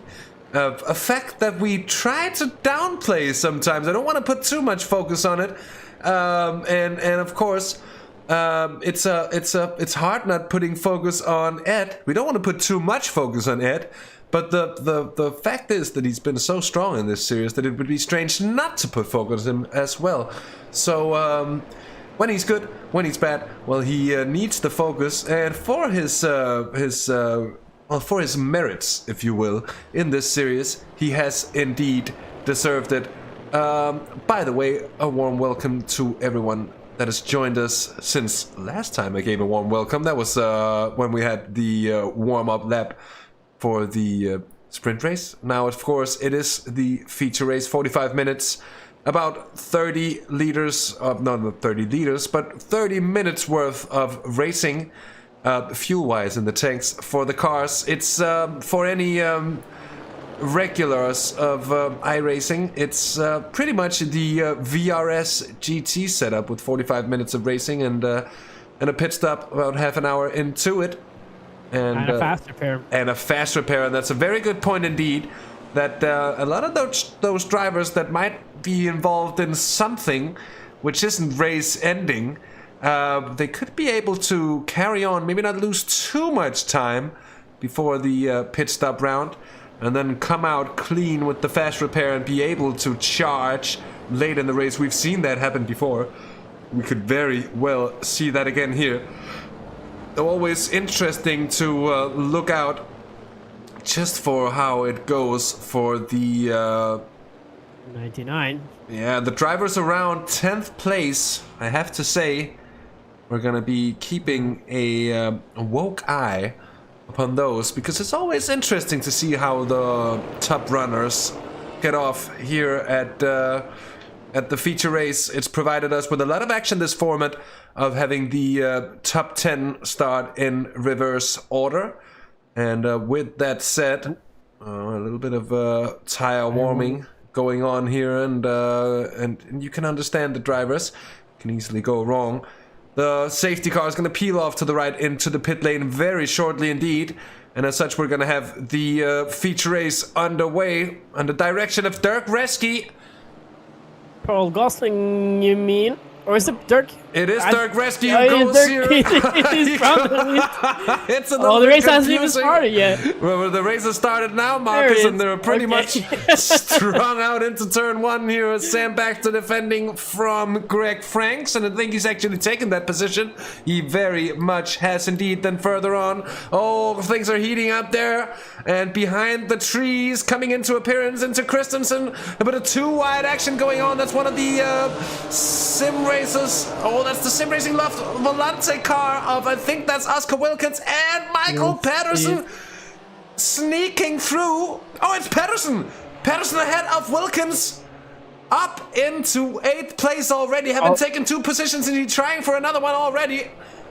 He's chasing Chris Warner as much as he can now in the opening stages. Chris has that fresh in memory from Spa. He doesn't want to let Michael Pedersen go already. He had to fight him so hard and even couldn't get past traffic the same pace that Michael Pedersen could do, but now it's looking mighty stronger for Chris Warner. Also, this could be the first podium for our championship leader so far. Greg Franks is sitting in a good position right now. P6 lost 1 position after the start here, Hasse, but still looking good for the Benelux driver. Reski's gone off here and something has happened, and we're going to see just what it was that caused it. Maybe just a touch of the inside curb. I think that's cold tires. And hard contact with the Armco, I'm afraid, for Dirk Reski. That's quite the trip on the grass, and he's a long way down now. Probably felt the pressure from being the first pole sitter this season, or first bronze pole sitter, I think, actually. So definitely looking good in class. Sam Baxter, we have another problem there. That's Andrew Lovesey and Sam Baxter, who's out on the grass. Andrew, who's then had a good look at this concrete barrier on the inside here, on the exit of Le Mans. So here we have can it see, again. yeah, here's, that's all. They did the same mistake, both of them. Yeah, it's a synchronous mistake, a mistake in sympathy with, if you will. Here's Andrew Lovesey's version of it. He's the one who comes out the worst, it has to be said, though. He's very lucky because he hit that tire barrier instead of the concrete barrier. I think his car is still going to be good for this race, actually. He does go into the pits, I think. In the back, there was that Dirk Reski that we saw in the background there. At least one car in the pits. Such a shame to see Dirk Reski and his night already that early. But we still have approximately 43 minutes left of this series tonight. So a lot of things can happen here from 10th to 1st and from 18th to 1st. Mark Lewis then. Didn't want to race anymore today. That was but look just what happened here, just how close that was as he loses the car. He goes onto the grass and then he comes across. And you can just see it before the trees. It's not a very good camera angle. I'm sorry about that. And the worst part is I don't really think I have a better one. Track cams here at Sebring are not good. And we've spoken about custom cams. We haven't gotten to do anything about it yet. But that is certainly a thing happening for the future. Look at the pressure being applied to the rear end of Paul Gosling here. And Greg Franks up into 3rd place now. And he's looking for 2nd against Jeremy de Boover. He's got Chris Warner and Michael Pedersen already up into 4th and 5th place as well. Here goes. Frank's losing out. Missing the apex. Here goes Pedersen. Look, here's Pedersen. That's a dive and a half if I've ever seen one. Here comes Wilkins. This is going to be a bump draft. I was expecting it. They're going to 3 wide here. 3 wide here now. The 33, the 99, and the 7 are 3 wide coming into Sunset here for the 2nd time. And Franks is like, I don't want to miss out on this championship this time. I'm just going to make you guys go past. I don't want to get involved in this. I just want the points, and I completely and fully understand that. Michael Pedersen moving up another position here, but Oscar Wilkins, his teammate, is challenging for the position right now. Greg Franks as well looking on the inside. And I think Oscar Wilkins is holding off here. He doesn't want to... I think he's trying to give Michael Pedersen... okay, I'm going to pull that back. He's actually came in for a bit of a move there. Look at that. That's Baxter getting past on Greg Franks in behind. It's all kicking off here. As I'm afraid Stuart Musselwhite has had a bit of a moment, but that's further down the field. There's Greg Franks now down in 7th place. He's got Seb Herber on his tail. And further down, well, it's actually not all that close, except for this trio of machines, which is situated 9th, 10th, and 11th. But up at the head and at the front still, very, very close. I have to say, it's funny to listen to Michael Pedersen and Oscar Wilkins in hindsight there. Both of them were very humble in the interview, but they're racing so hard against each other now. Very thankful for each other, I think, the Sim Racing Lawful Anti-Racing team here, but they're racing each other as hard as they're racing everyone else in this series, and that's lovely to see.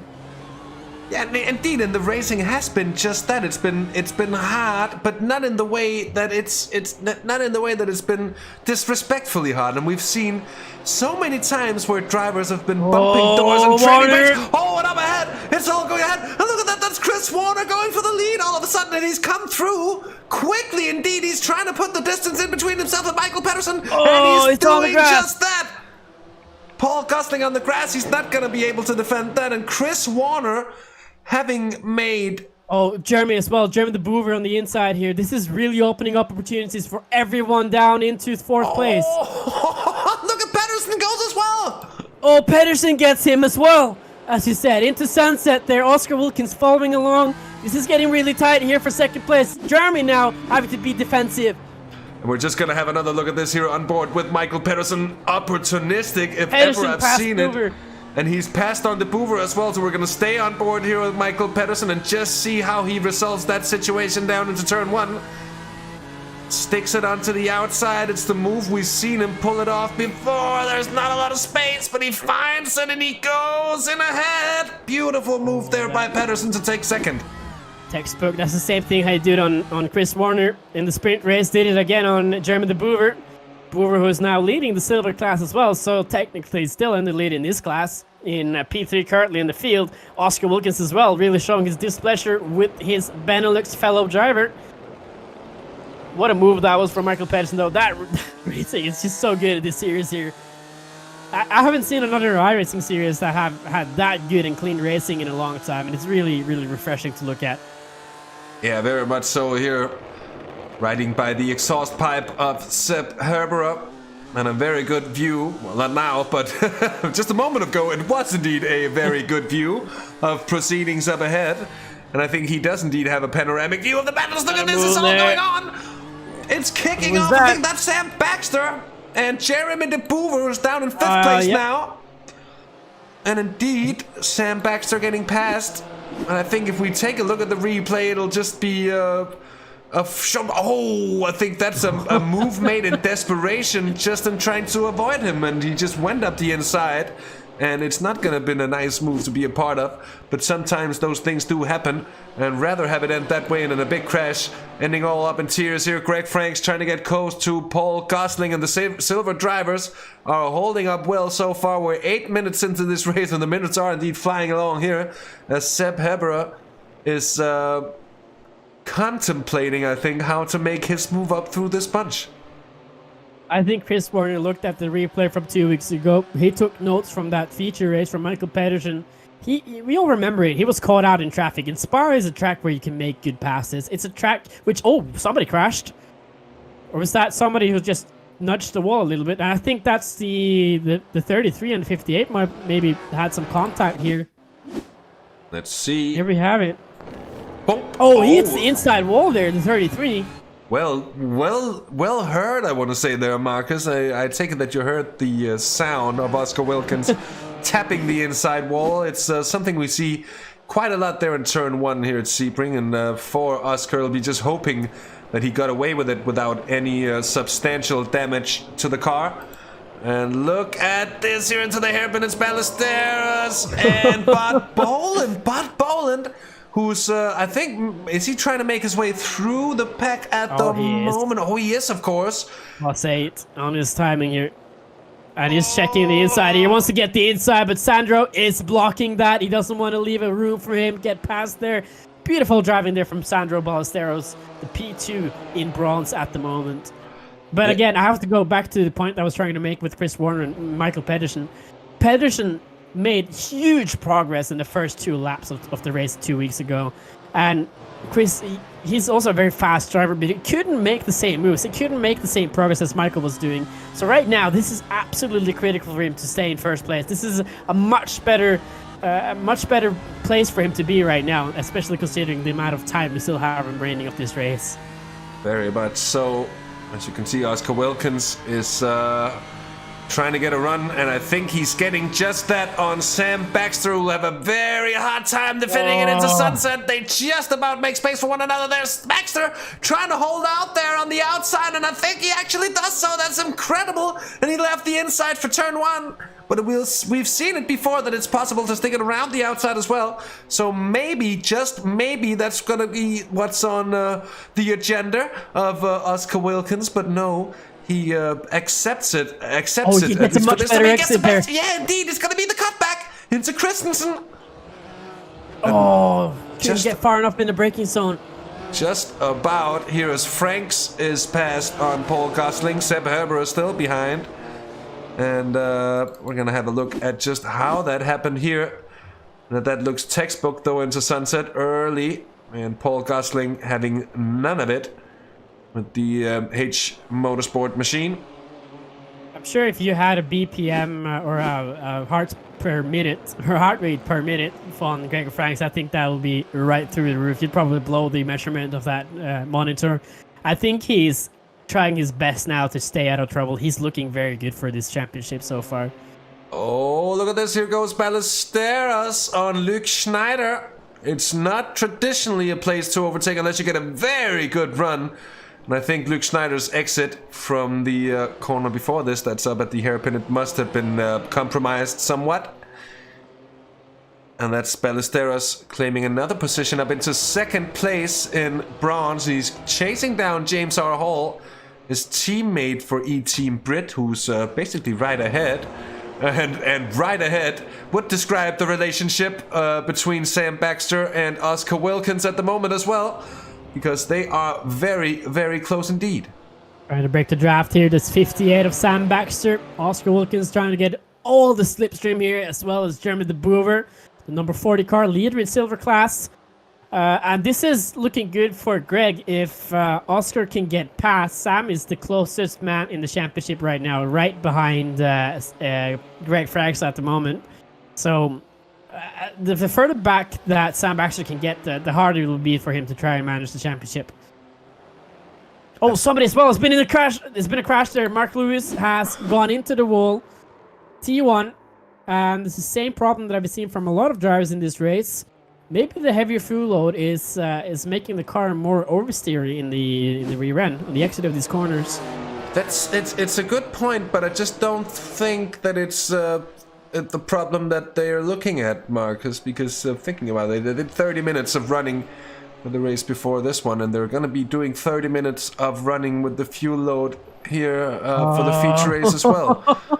This is naughty stuff here from the 58, moving under braking here, trying to make life as difficult as he can from the Dutch driver in fourth. He's probably kicking himself so hard from hitting that wall in T1 just a few laps ago. Yeah, that must be annoying him. But it seems he's gotten away with it though, Oscar Wilkins. He's not getting held up unless the car, Sam Baxter, is having looked at a bit of damage as well. And something Marcus just might give us a bit of a hint at it, because they are quite a bit off the pace of the leaders at the moment. It'd be a lot hotter on this this session that it was just a race ago. We know that from being iRacing regulars, the temperature in the asphalt can really affect the grip of these tires a lot more than they would in real life. I'm sorry to cut you off there, but look at this move made by Seb Haberer into John Demian. Oh, and he sneaks in there. That's absolutely beautiful. Paul Gosling not wanting to give the space, finding he's asked to, and through goes Haberer up into It's gonna be seventh. It's gonna open the door as well for Bud Bolin. There, sorry for cutting you off a little bit there, Hasse, but Bud Bolin as well has been climbing this race. Had a horrible and dismal performance in the first one. He has opportunities now to get past there, following his teammate Seb Herber for 7th. Now 7, 8, 9. These guys, the trio. Yeah, indeed. And speaking of cutting one another off, well, you could say I did owe you one there. So, so that's. Oh, look at that Bud on the inside. He wants to get past her, but he can't get enough braking performance. He can't get past him, and he's also sliding there, trying to get as much performance out of his tires. This is the exact opposite of what you want to be doing here in order to keep some life in these 4 tires for the entire length of this race, which is 45 minutes, not 16. Yeah, you had a little bit of a touch on the grass there into turn 5, and that's not what you want to stabilize the car and set it up for the run to come here. But Boland still not finding a way past on Paul Gosling. But at the same time, Seb Herber up ahead might just be aiding Gosling at the moment, ever so slightly with the slipstream. I think we're going to see a move now. Yeah, I think we'll we're going to have to. He's getting held up. That's very, very evident indeed. Oh, he can get a good run there. He can hang on him through that more technical part, but he's getting closer again now. He might do the same thing that Seb Herber did a lap ago. We'll see now. Yeah, indeed. Eyeing him out, and he's setting him up now for sure. I think. Oh, I think he would have been able to do it there if he had gone on the inside, but saving his car here a little bit, Bob Boland. Yeah. Oh, and you can see he's having to hold off on the exit there. He tries to get the run out of Le Mans, but he just doesn't manage to get on as he wants to. Maybe he finds he's a little too close to the rear end of Paul Gosling. As Ballesteros has gotten past, and I think that's Luke Schneider making it past on James Hall as well, and it's a double whammy for him as he glides from first to third in bronze. We're gonna have another look at that immediately. Needs to regroup a little bit here now, James Hall. That's the worst thing that can happen to you in a race. At least he got passed by his teammate here, Sandro Ballesteros, in the E-Team Brit car. And it's not how you want to do it. If you lose 2 positions, that's going to go to your mind immediately.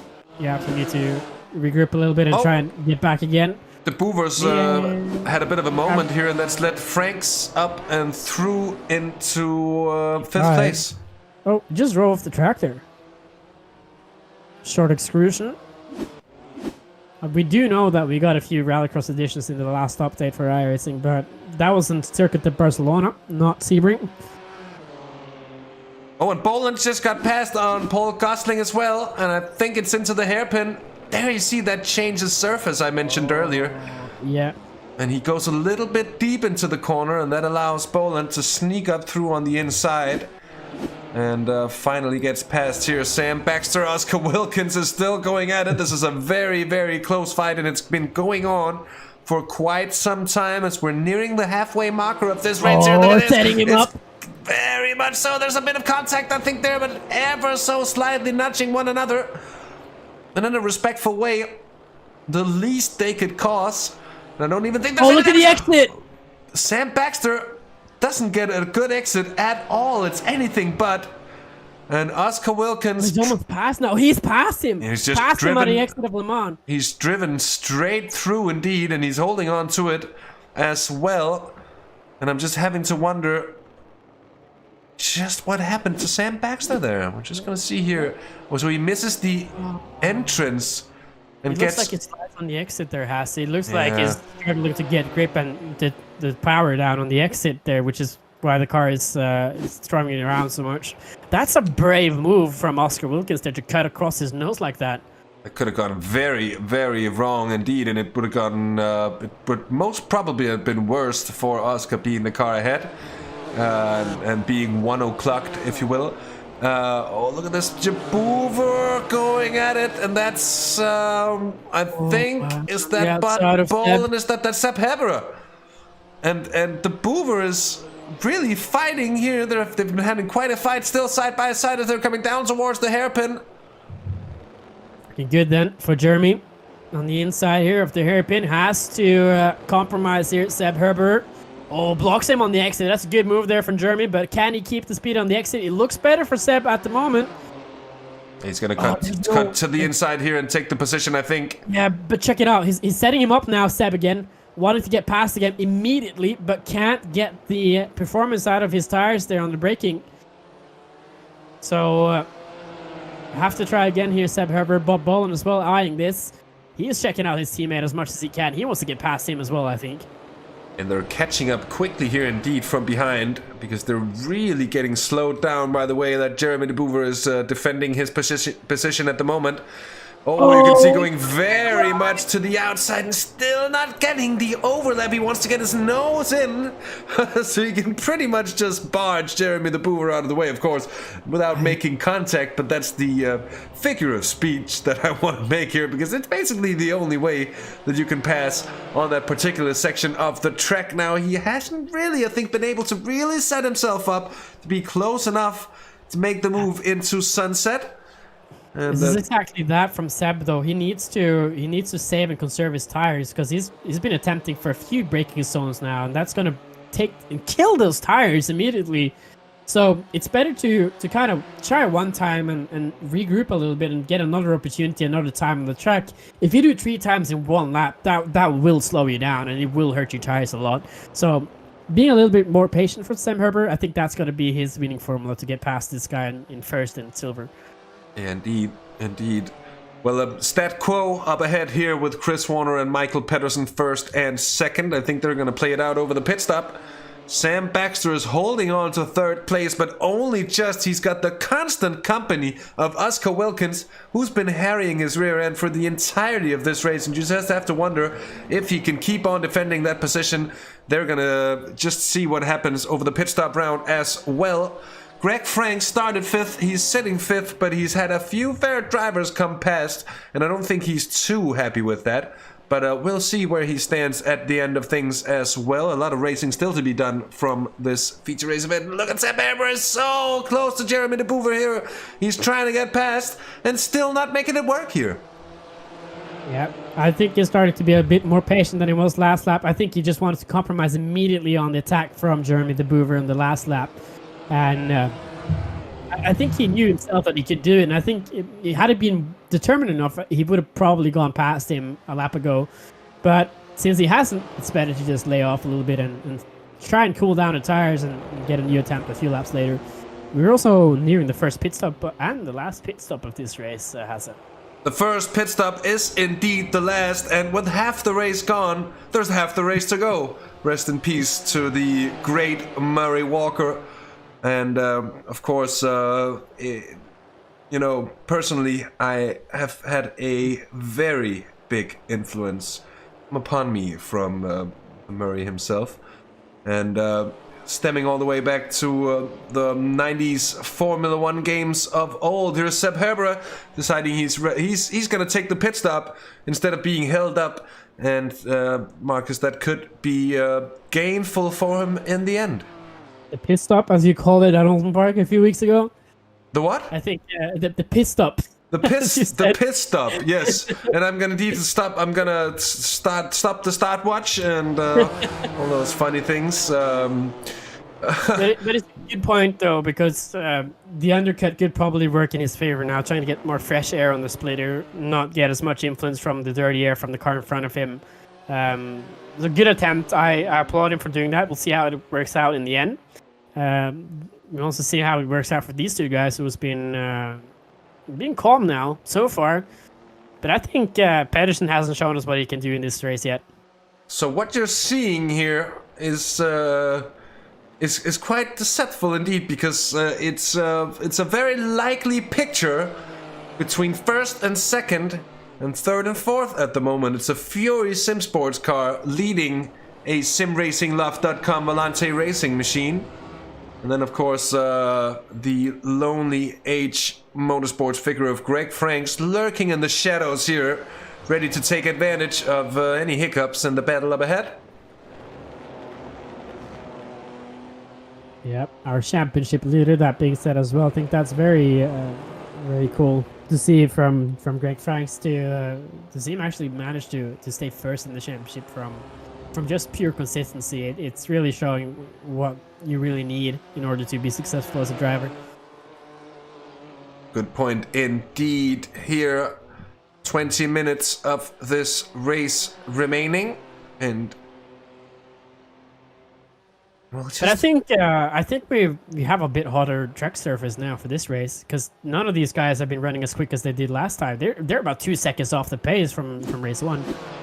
That's interesting indeed. Here is Luke Schneider, got the very good run here on Ballesteros for the lead in bronze, and he's gotten past as well for Holy Cow Racing. It's not the first time we've seen Luke Schneider do well for himself, and looks like it's certainly not going to be the last. Indeed, a bit of problems for Paul Gosling, it seems, I'm afraid, in terms of at least what we're seeing connection-wise. We're hoping it's not going to materialize to anything bad for him.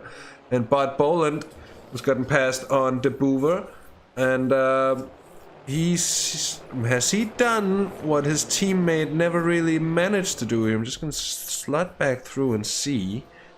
Yeah, Seb is in 12th right now, but if he can get some good lap times, and we have to take a little look at that. If he can start doing 2-minute 2s like dead on, or 2-minute 1s, I think he'll be in position to actually pass him on pure pace after that undercut. Yeah, indeed. Look at this. Here comes Bot Boland. Instead, Seb Herbert had been behind for so long and not being able to find a way past Jeremy De Boover. Whoops. In he comes, but into Sunset.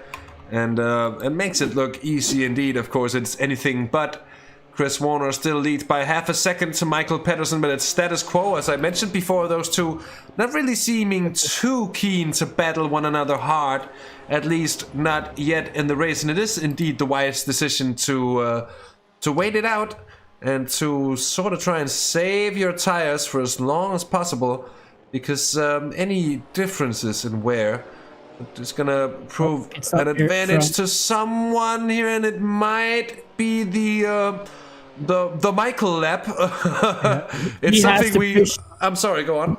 He has to push as hard as he can right now to try and get as far in front of him during this pit stop. He has the perfect opportunity now to actually either gap him or get a lot closer to him after this pit stop, but he has to be perfect now. Not a single mistake from Michael Pedersen. Yes, this is the Schumacher lap indeed. This is what I meant to say before as well. It's the Michael lap, but not a Schumi lap, but a Pedersen lap indeed. He has to do it now. He has to pull out a perfect lap or two, just regarding just how much fuel he's got left in the car. But of course, Markus, the more laps he could put out with a very light car indeed, the better for Michael here. He's probably not going to have a faster car than this at any point in the race, bar maybe from the final few laps as well. Albeit at that point, the tires are going to be more worn as well. So this is a perfect opportunity actually for Michael Pedersen to just try and do something. And we're going to see just how it looks behind. It's still Oscar Wilkins chasing Sam Baxter. They haven't come in either way. And those who have come in by this point is Chris Warner, it's Greg Franks, Seb Herbera, and then a fair bit of the bronze field having come in early as well. And that is, of course, also down to some of the incidents that we saw at the start of the race. But I'm looking forward to see. Whether or not Michael Pedersen is coming in after this one, or if it's going to be another one indeed. That was maybe a little too wide there. What do you reckon, Markus? They looked a little dirty there from Michael Pedersen, not getting the perfect exit there for him out of Le Mans, but I think it's good for him now. It looks like a steady and clean lap so far. And you mentioned the tire heat as well. I think that's going to be an advantage for him now, taking that stop and doing one quick lap now. I think he'll be able to take advantage of the full stop, because you will immediately start losing energy from the tires. You'll start cooling them down immediately as you stand still. As you see, the rest of this grid as well that hasn't pitted yet are now on the way in. Oscar Wilkins as well, making huge ground on Sam Baxter coming into the lane. Indeed, very, very close he is now. Let's see. Chris Warner is going to be coming down towards Sunset now. He looked a little slower there, Michael Pedersen. 2:09 on the last lap. That could be because they're on two different parts of the track, but I think this is going to be advantage Chris Warner. Let's see, we're on board with Warner. And let's see, Pedersen is on the pit exit now. But it's a strange pit exit indeed. It's not one that gives any advantage to the car coming out of the pits. Yeah, so once you're here, I think he's going to be passed. Yep. He's got a good second on him, I think. That is, Pedersen lost on this. It's very much status quo. I think if he lost, he would have lost not much more than a tenth or two. We'll see on this next lap there. So Chris Warner did a 2:33 on his out lap, and Michael Pedersen is on his out lap for this round. But he was the slowest of the bunch actually coming in now from first to third. Sam Baxter being second slower, and Oscar Wilkins being the fastest. Has also gapped Sam Baxter for third, so Oscar then back into the podium position. Yeah, very good pit stop indeed for Oscar Wilkins, and we're gonna... I wonder, can we see the pit exit or pit entrance from Oscar Wilkins again? Because he made a huge leap on Sam Baxter coming into the lane. Yeah, indeed. I shall do a quick flip through. It's gonna take me a moment just to recall the pictures for us to see, but indeed I can show us the pit. Let's have a look at that, because either Sam broke a lot earlier, or Oscar was just thinking that he had so much better braking performance than him. Here he comes. Yeah, he was it. So they had 2 or 3 car lengths there coming into the lane, but look at this! All the way up into the gearbox of Sam Baxter. That's absolutely perfect then for Oscar Wilkins coming into the lane. Indeed. And then, given that he's probably taken a bit less fuel as well, that's gonna have made the rest of the advantage for him, I think. I think they were about the same on fuel there. There's a... Oh, that's it! Did you see he missed his box? He had to just ever so slightly move forward. Was that Sam that did that? That was Sam Baxter indeed. That's not going to help either, but I think everything was just a complete package for Oscar Wilkins. Getting that braking done and closing the distance in the lane, and also hitting his marks perfectly. I think that's really what set him up now and actually moved him to third place in the pits. Now look at this battle that keeps on giving as well. That's Ballesteros and Luke Schneider at a difficult part of the track to go too wide if they insist on doing that through Gendarbian, which they don't. And in turn, I think that's probably all for the better. And it seems that except for the battle for, well, pretty much top positions here in the bronze class, that pit stop round has spread things out ever so slightly. This is probably the most uneventful race too we've had so far in this series, but still very eventful for what it is. But I feel like that's true in a certain way, but we've had plenty of racing action here, Markus. One thing we've been without, at least, bar, of course, the first couple of minutes of this race that had a few crashes coming through as well. But I feel like we've had a little less of those in this race, but we've still had a very entertaining showdown here as Ballesteros goes through up the inside of Luke Schneider. And that's, of course, for second overall in... that's not second overall if it's second in bronze. As I just quickly correct myself before anyone else does so. Picking up quickly, though, we have a small comment here from someone, Michael Pedersen and Oscar Wilkins will know very well. Same Racing Loft calling Oscar a clutch. And it's a very good description of the Dutchman here flying around on this track carrying the number 33. Yeah, indeed. This battle here is Stuart Musselwhite ahead of Andrew Lovesey. They're coming up to the battle there between Luke Schneider and Sandro Ballesteros. So it's a two-way fight becoming a four-way fight indeed now. They've been catching them rather quickly, and that might be an opportunity for Lovesey to sneak up the inside here into Le Mans, and he does so, and he sneaks past. And that's a beautiful move by the Ignium Motorsports driver. The exit here, though, it's a bad exit for the 88. The 18 now having a good run on the 88, but can't compromise completely here, Hasse.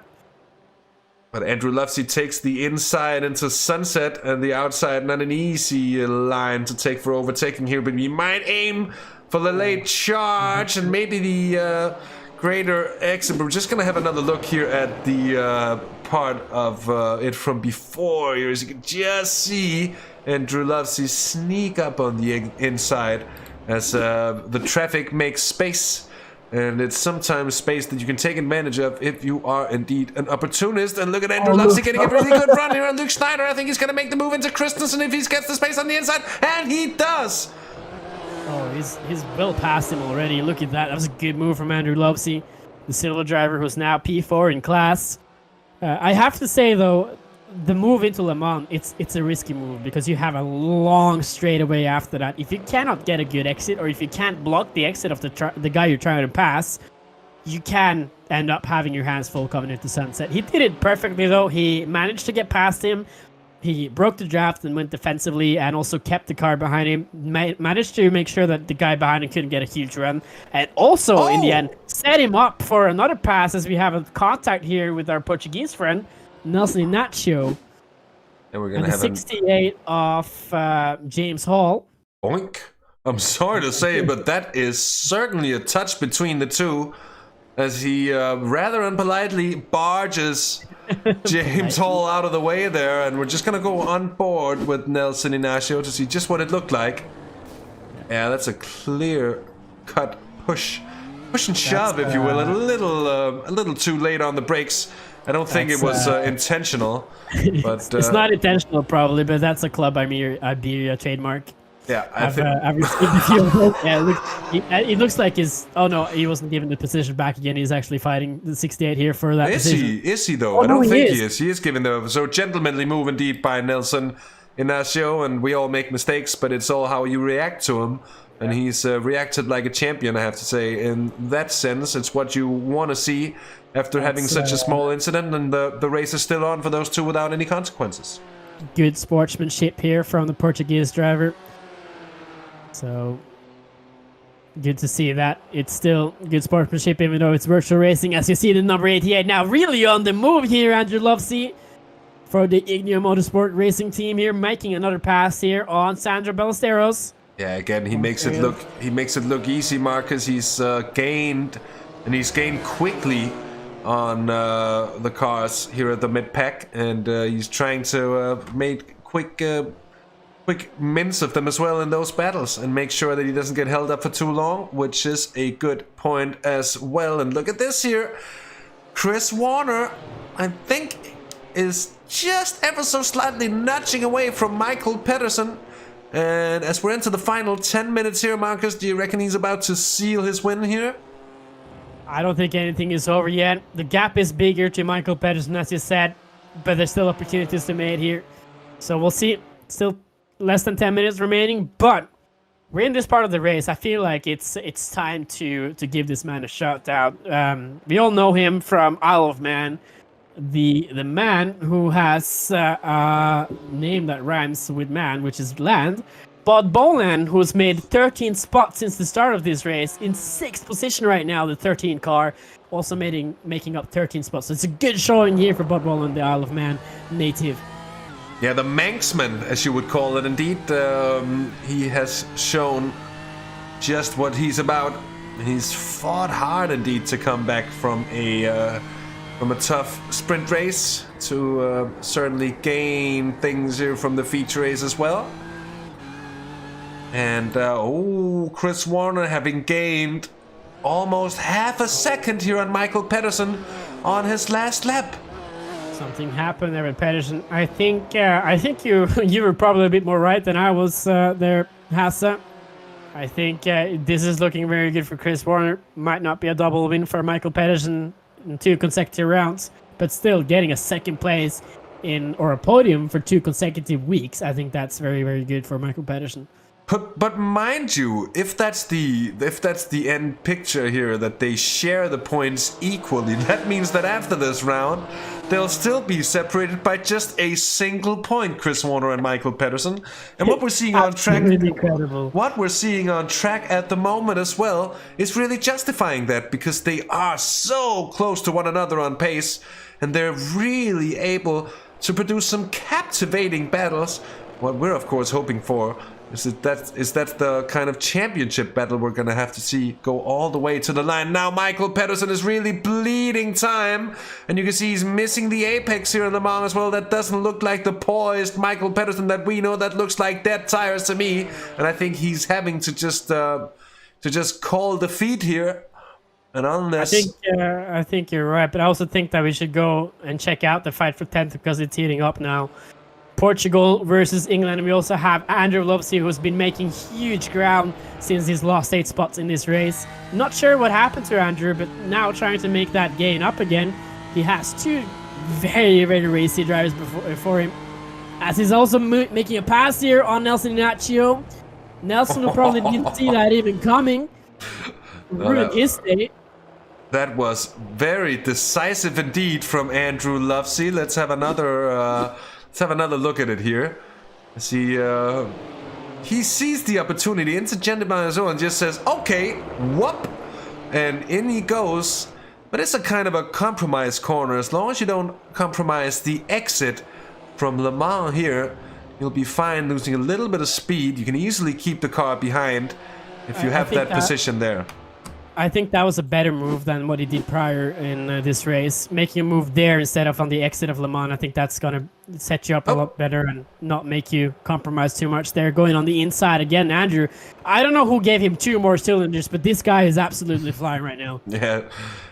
If you hear a Formula 1 style V10 engine roar through, and someone getting disqualified for adding 2 cylinders to the car, we wouldn't be surprised to find that Andrew Lovesey, now all jokes aside, he is doing a brilliant job to fight back. And indeed, he did lose quite a number of positions after having started 4th here. I think he was involved with something early in this feature race. But to get back into the top 10 at this point of the race, just 4 minutes to go now, Markus, and these 40 minutes have absolutely flown by. I think he might have accidentally taken tires, Andrew Lovesey, because his pit stop time has been significantly longer than everyone else's. Oh, but it would not be enough. I'm sorry to say, but it would not be enough for him to. But I think that explains the pace difference as well, because he has now 4 fresh tires on that car. No, he doesn't. I'm sorry to say, but he doesn't. It would have taken much longer. He spent what? Let me just say. He spent 7. Yeah, it's a question of what, 7 seconds more, and a tire change would take you 20 or 30 seconds actually. I think. So it's not a tire change. I think he had some kind of problem early in the race, and it's a comeback from that. It would of course be explained with a tire change if that was the case, but I think it's just Andrew Lovesey having really good pace and a car that works after a fast repair, perhaps. At least those 10 seconds that he lost in the lane, I think that's really what set him back 8 spots here. As Nelson and Nacho now in Sunset Valley making a pass on James Hall properly this time without even hitting him. So really good here now, trying to rebound a little bit Nelson and Nacho since the start of this race. Wasn't a perfect race 1 here, but really showing himself from the good side in race number 2. As we have a replay with Mark Lewis, the guy who we saw early in this race have problems, and he has problems again. And that's a dead BMW if I've ever seen one. Yeah, that's race over for Mark Lewis, I'm afraid. Back to the battle for 10th, which is no longer the battle for 10th, I'm afraid. It's the battle for 11th place, because we've had Andrew Lovesey come up to this trio and pass all of them as well. Nelson Ignacio now leads the 2 E-Team Brit cars. And raising your defensive for James Hall. Sandro Ballesteros as well for E-Team Brit, chasing his, or he's actually in the junior team here, if I'll believe the SDK service. So we have 2 different liveries. This is Sandro Ballesteros, which we are running live on right now, or on board with. He's with the E-Team Brit Junior, which I think is a junior showing. James Hall then for the main team E-Brit, who's holding his sister teammate off.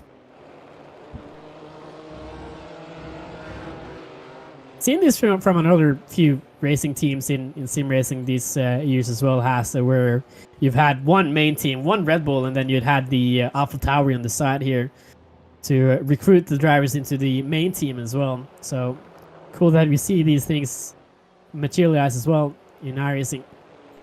Yeah, indeed, and I think a lot of teams also use that kind of second team structure to have a way, both of course for less experienced drivers, but we've also seen quite a lot of younger drivers coming through, and even here in iRacing, drivers as young as 14, 15 years who are proving that they're really capable indeed, even at that age, and it makes you shake in your undergarments in the end. I'm afraid of what those drivers could indeed grow to become with time and practice over the years.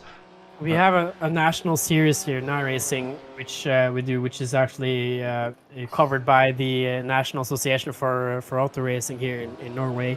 And in the nationals last year, we had our youngest champion probably ever, a 13-year-old boy who won the national championship in sim racing. A part of Team Even, I'm sure some of you have heard about it. It's basically a bunch of kids who's really, really quick in real race cars. They've gotten huge support by Tommy Østgaard and such, and also been able to develop as drivers in sim racing, and also it's a huge package for real life racing. But now, Hasse, we're getting into the last minute of this race. We very much are, Markus, and it's going to be a win for Chris Warner as he rounds sunset. For the final time, we've had the clock tick past the 45 minutes, and there the checkered flag comes out. And it's waved ahead of Chris Warner, who's driven a brilliant race indeed. And he takes that win ahead of Michael Pedersen, and such is the way that they split points 50-50 between them.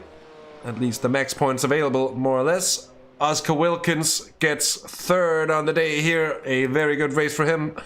He gets that ahead of Sam Baxter, Greg Franks, and Bud Boland, who gets sixth in the end ahead of Seb Herberer. And I have to say it's well done by Bud to come back from quite far down the order. Anyway, Jeremy de Boer gets 8th place in the end, and he does that ahead of Paul Gosling and Andrew Lovesey, who's now rounding sunset for his final time in the 88 car. And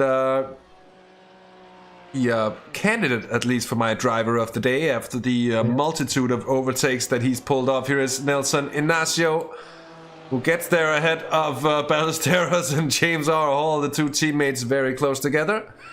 Here in 14th place, Stuart Musselwhite. 15th, Luke Schneider. And I think they're actually still pretty close there. It could almost go to the line. Markus for 16th. Oh, not quite. Oh, but anyway, let's get the results if we can, Markus, and just as I cut you off into what I believe was gonna be your thoughts on this race, mate. This race. Well, as it says on the Bacardi livery or the commercial, it was superior. I love this race so much.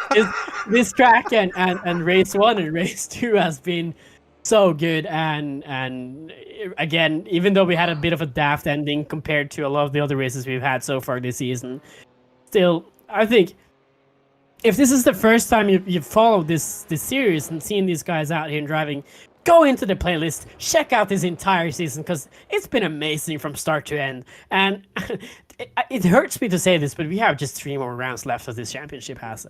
It's a bit of a shame, yeah, but we're just getting past on the halfway points of an 8-round series, of course, happening every 2 weeks. And we are hoping for it to come back in the future as well. I think we do have the results ready, as I just went through some of them.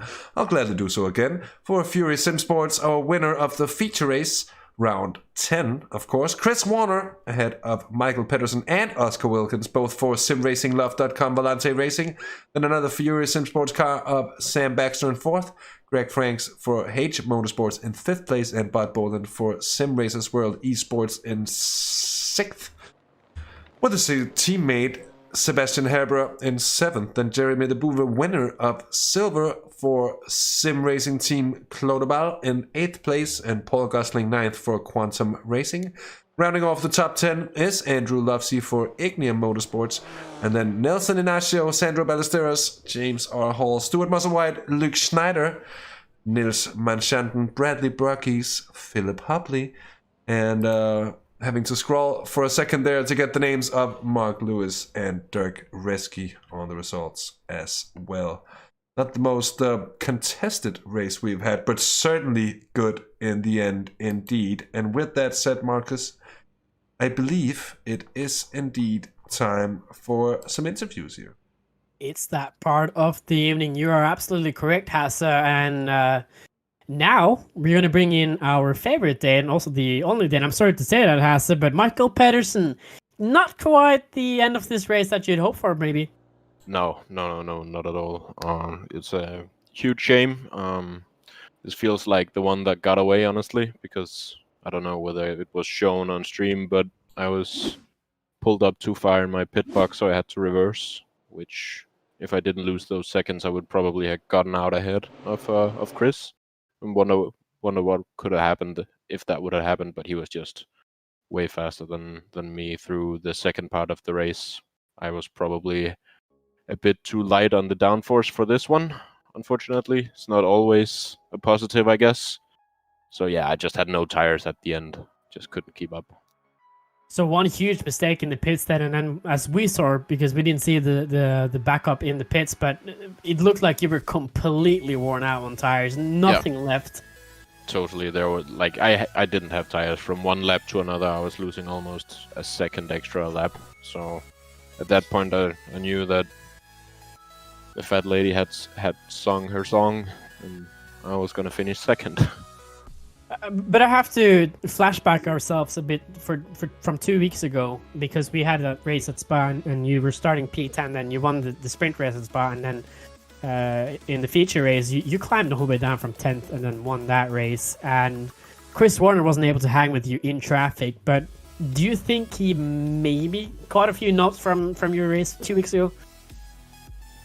Well, I think he definitely turned up his aggression. Also, like going in on the inside of my teammate at turn 1, lap 1 was a pretty aggressive move. So yeah, he definitely showed that he didn't want to hang around and perhaps have me overtake him and be the more aggressive driver of the two of us with him hanging back. So yeah, I definitely think that his aggression was increased, and it paid off. So great job to him. He was fast all day. Unfortunately, Chris Warner isn't here for a word yet. Hopefully we'll be able to talk to him. But I'll touch on another thing here, Michael Pedersen, because in 2 weeks' time we'll go to a track which is completely new for iRacing. It's a track which we all know from several Formula 1 races, several DTM races and GT3 races. But Hockenheim Ring, 2 weeks from now, what are your chances there? I haven't actually tried it yet, so that's going to be an interesting challenge. But I do like Hockenheim. I've done quite a few, as you said, F1 races, and also on some of the older simcades. I've been doing a bunch of races around Hockenheim, so I really enjoy the track, and I can't wait to see whether it favors me the same way as these couple of races I've done. But I'm certainly hoping to be back on the rostrum. Not a full week sweep from you, Michael Pedersen. A first and a second, but that's something to write home about for sure. I think your parents would be proud of you. I'm proud of you, Michael. Anyways, we're rounding off this interview, and as you know, we need to get a few, if you want to, of course. We're not going to force you to do anything, but if you want to shout out anyone, now's your chance. Yeah, man. Of course, I'm gonna, again, mention my team, Valencia Racing, as well as our lovely sponsor, simracingloft.com. And I would highly recommend everybody to go check out both our Instagram and their Instagram and our websites. So, yeah, cheers, guys.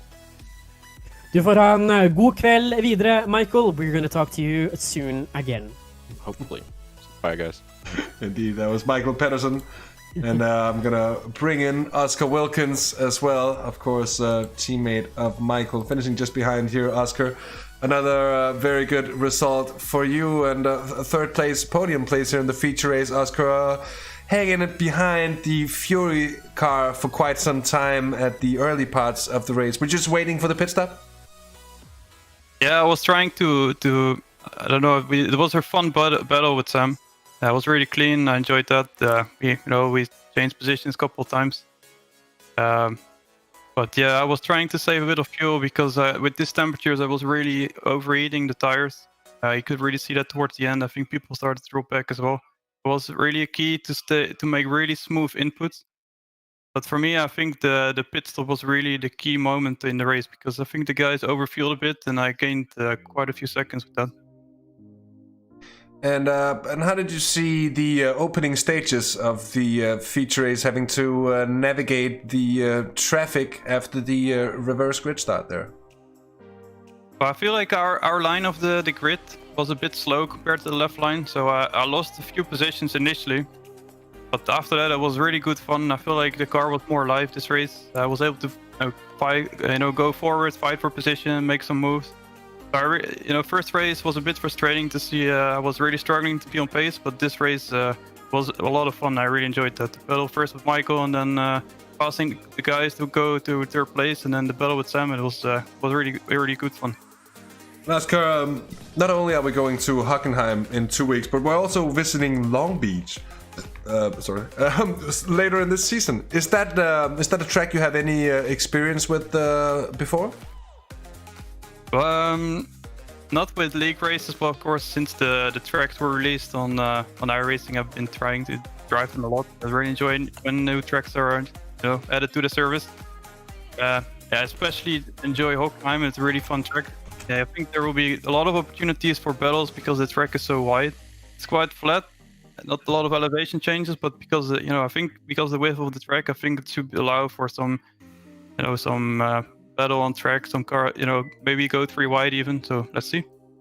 Let's see just how it goes. It's going to be interesting to see a true street circuit indeed coming into play here in the series. Oscar, congratulations on a very good couple of races, a very good few results for you and your teammate.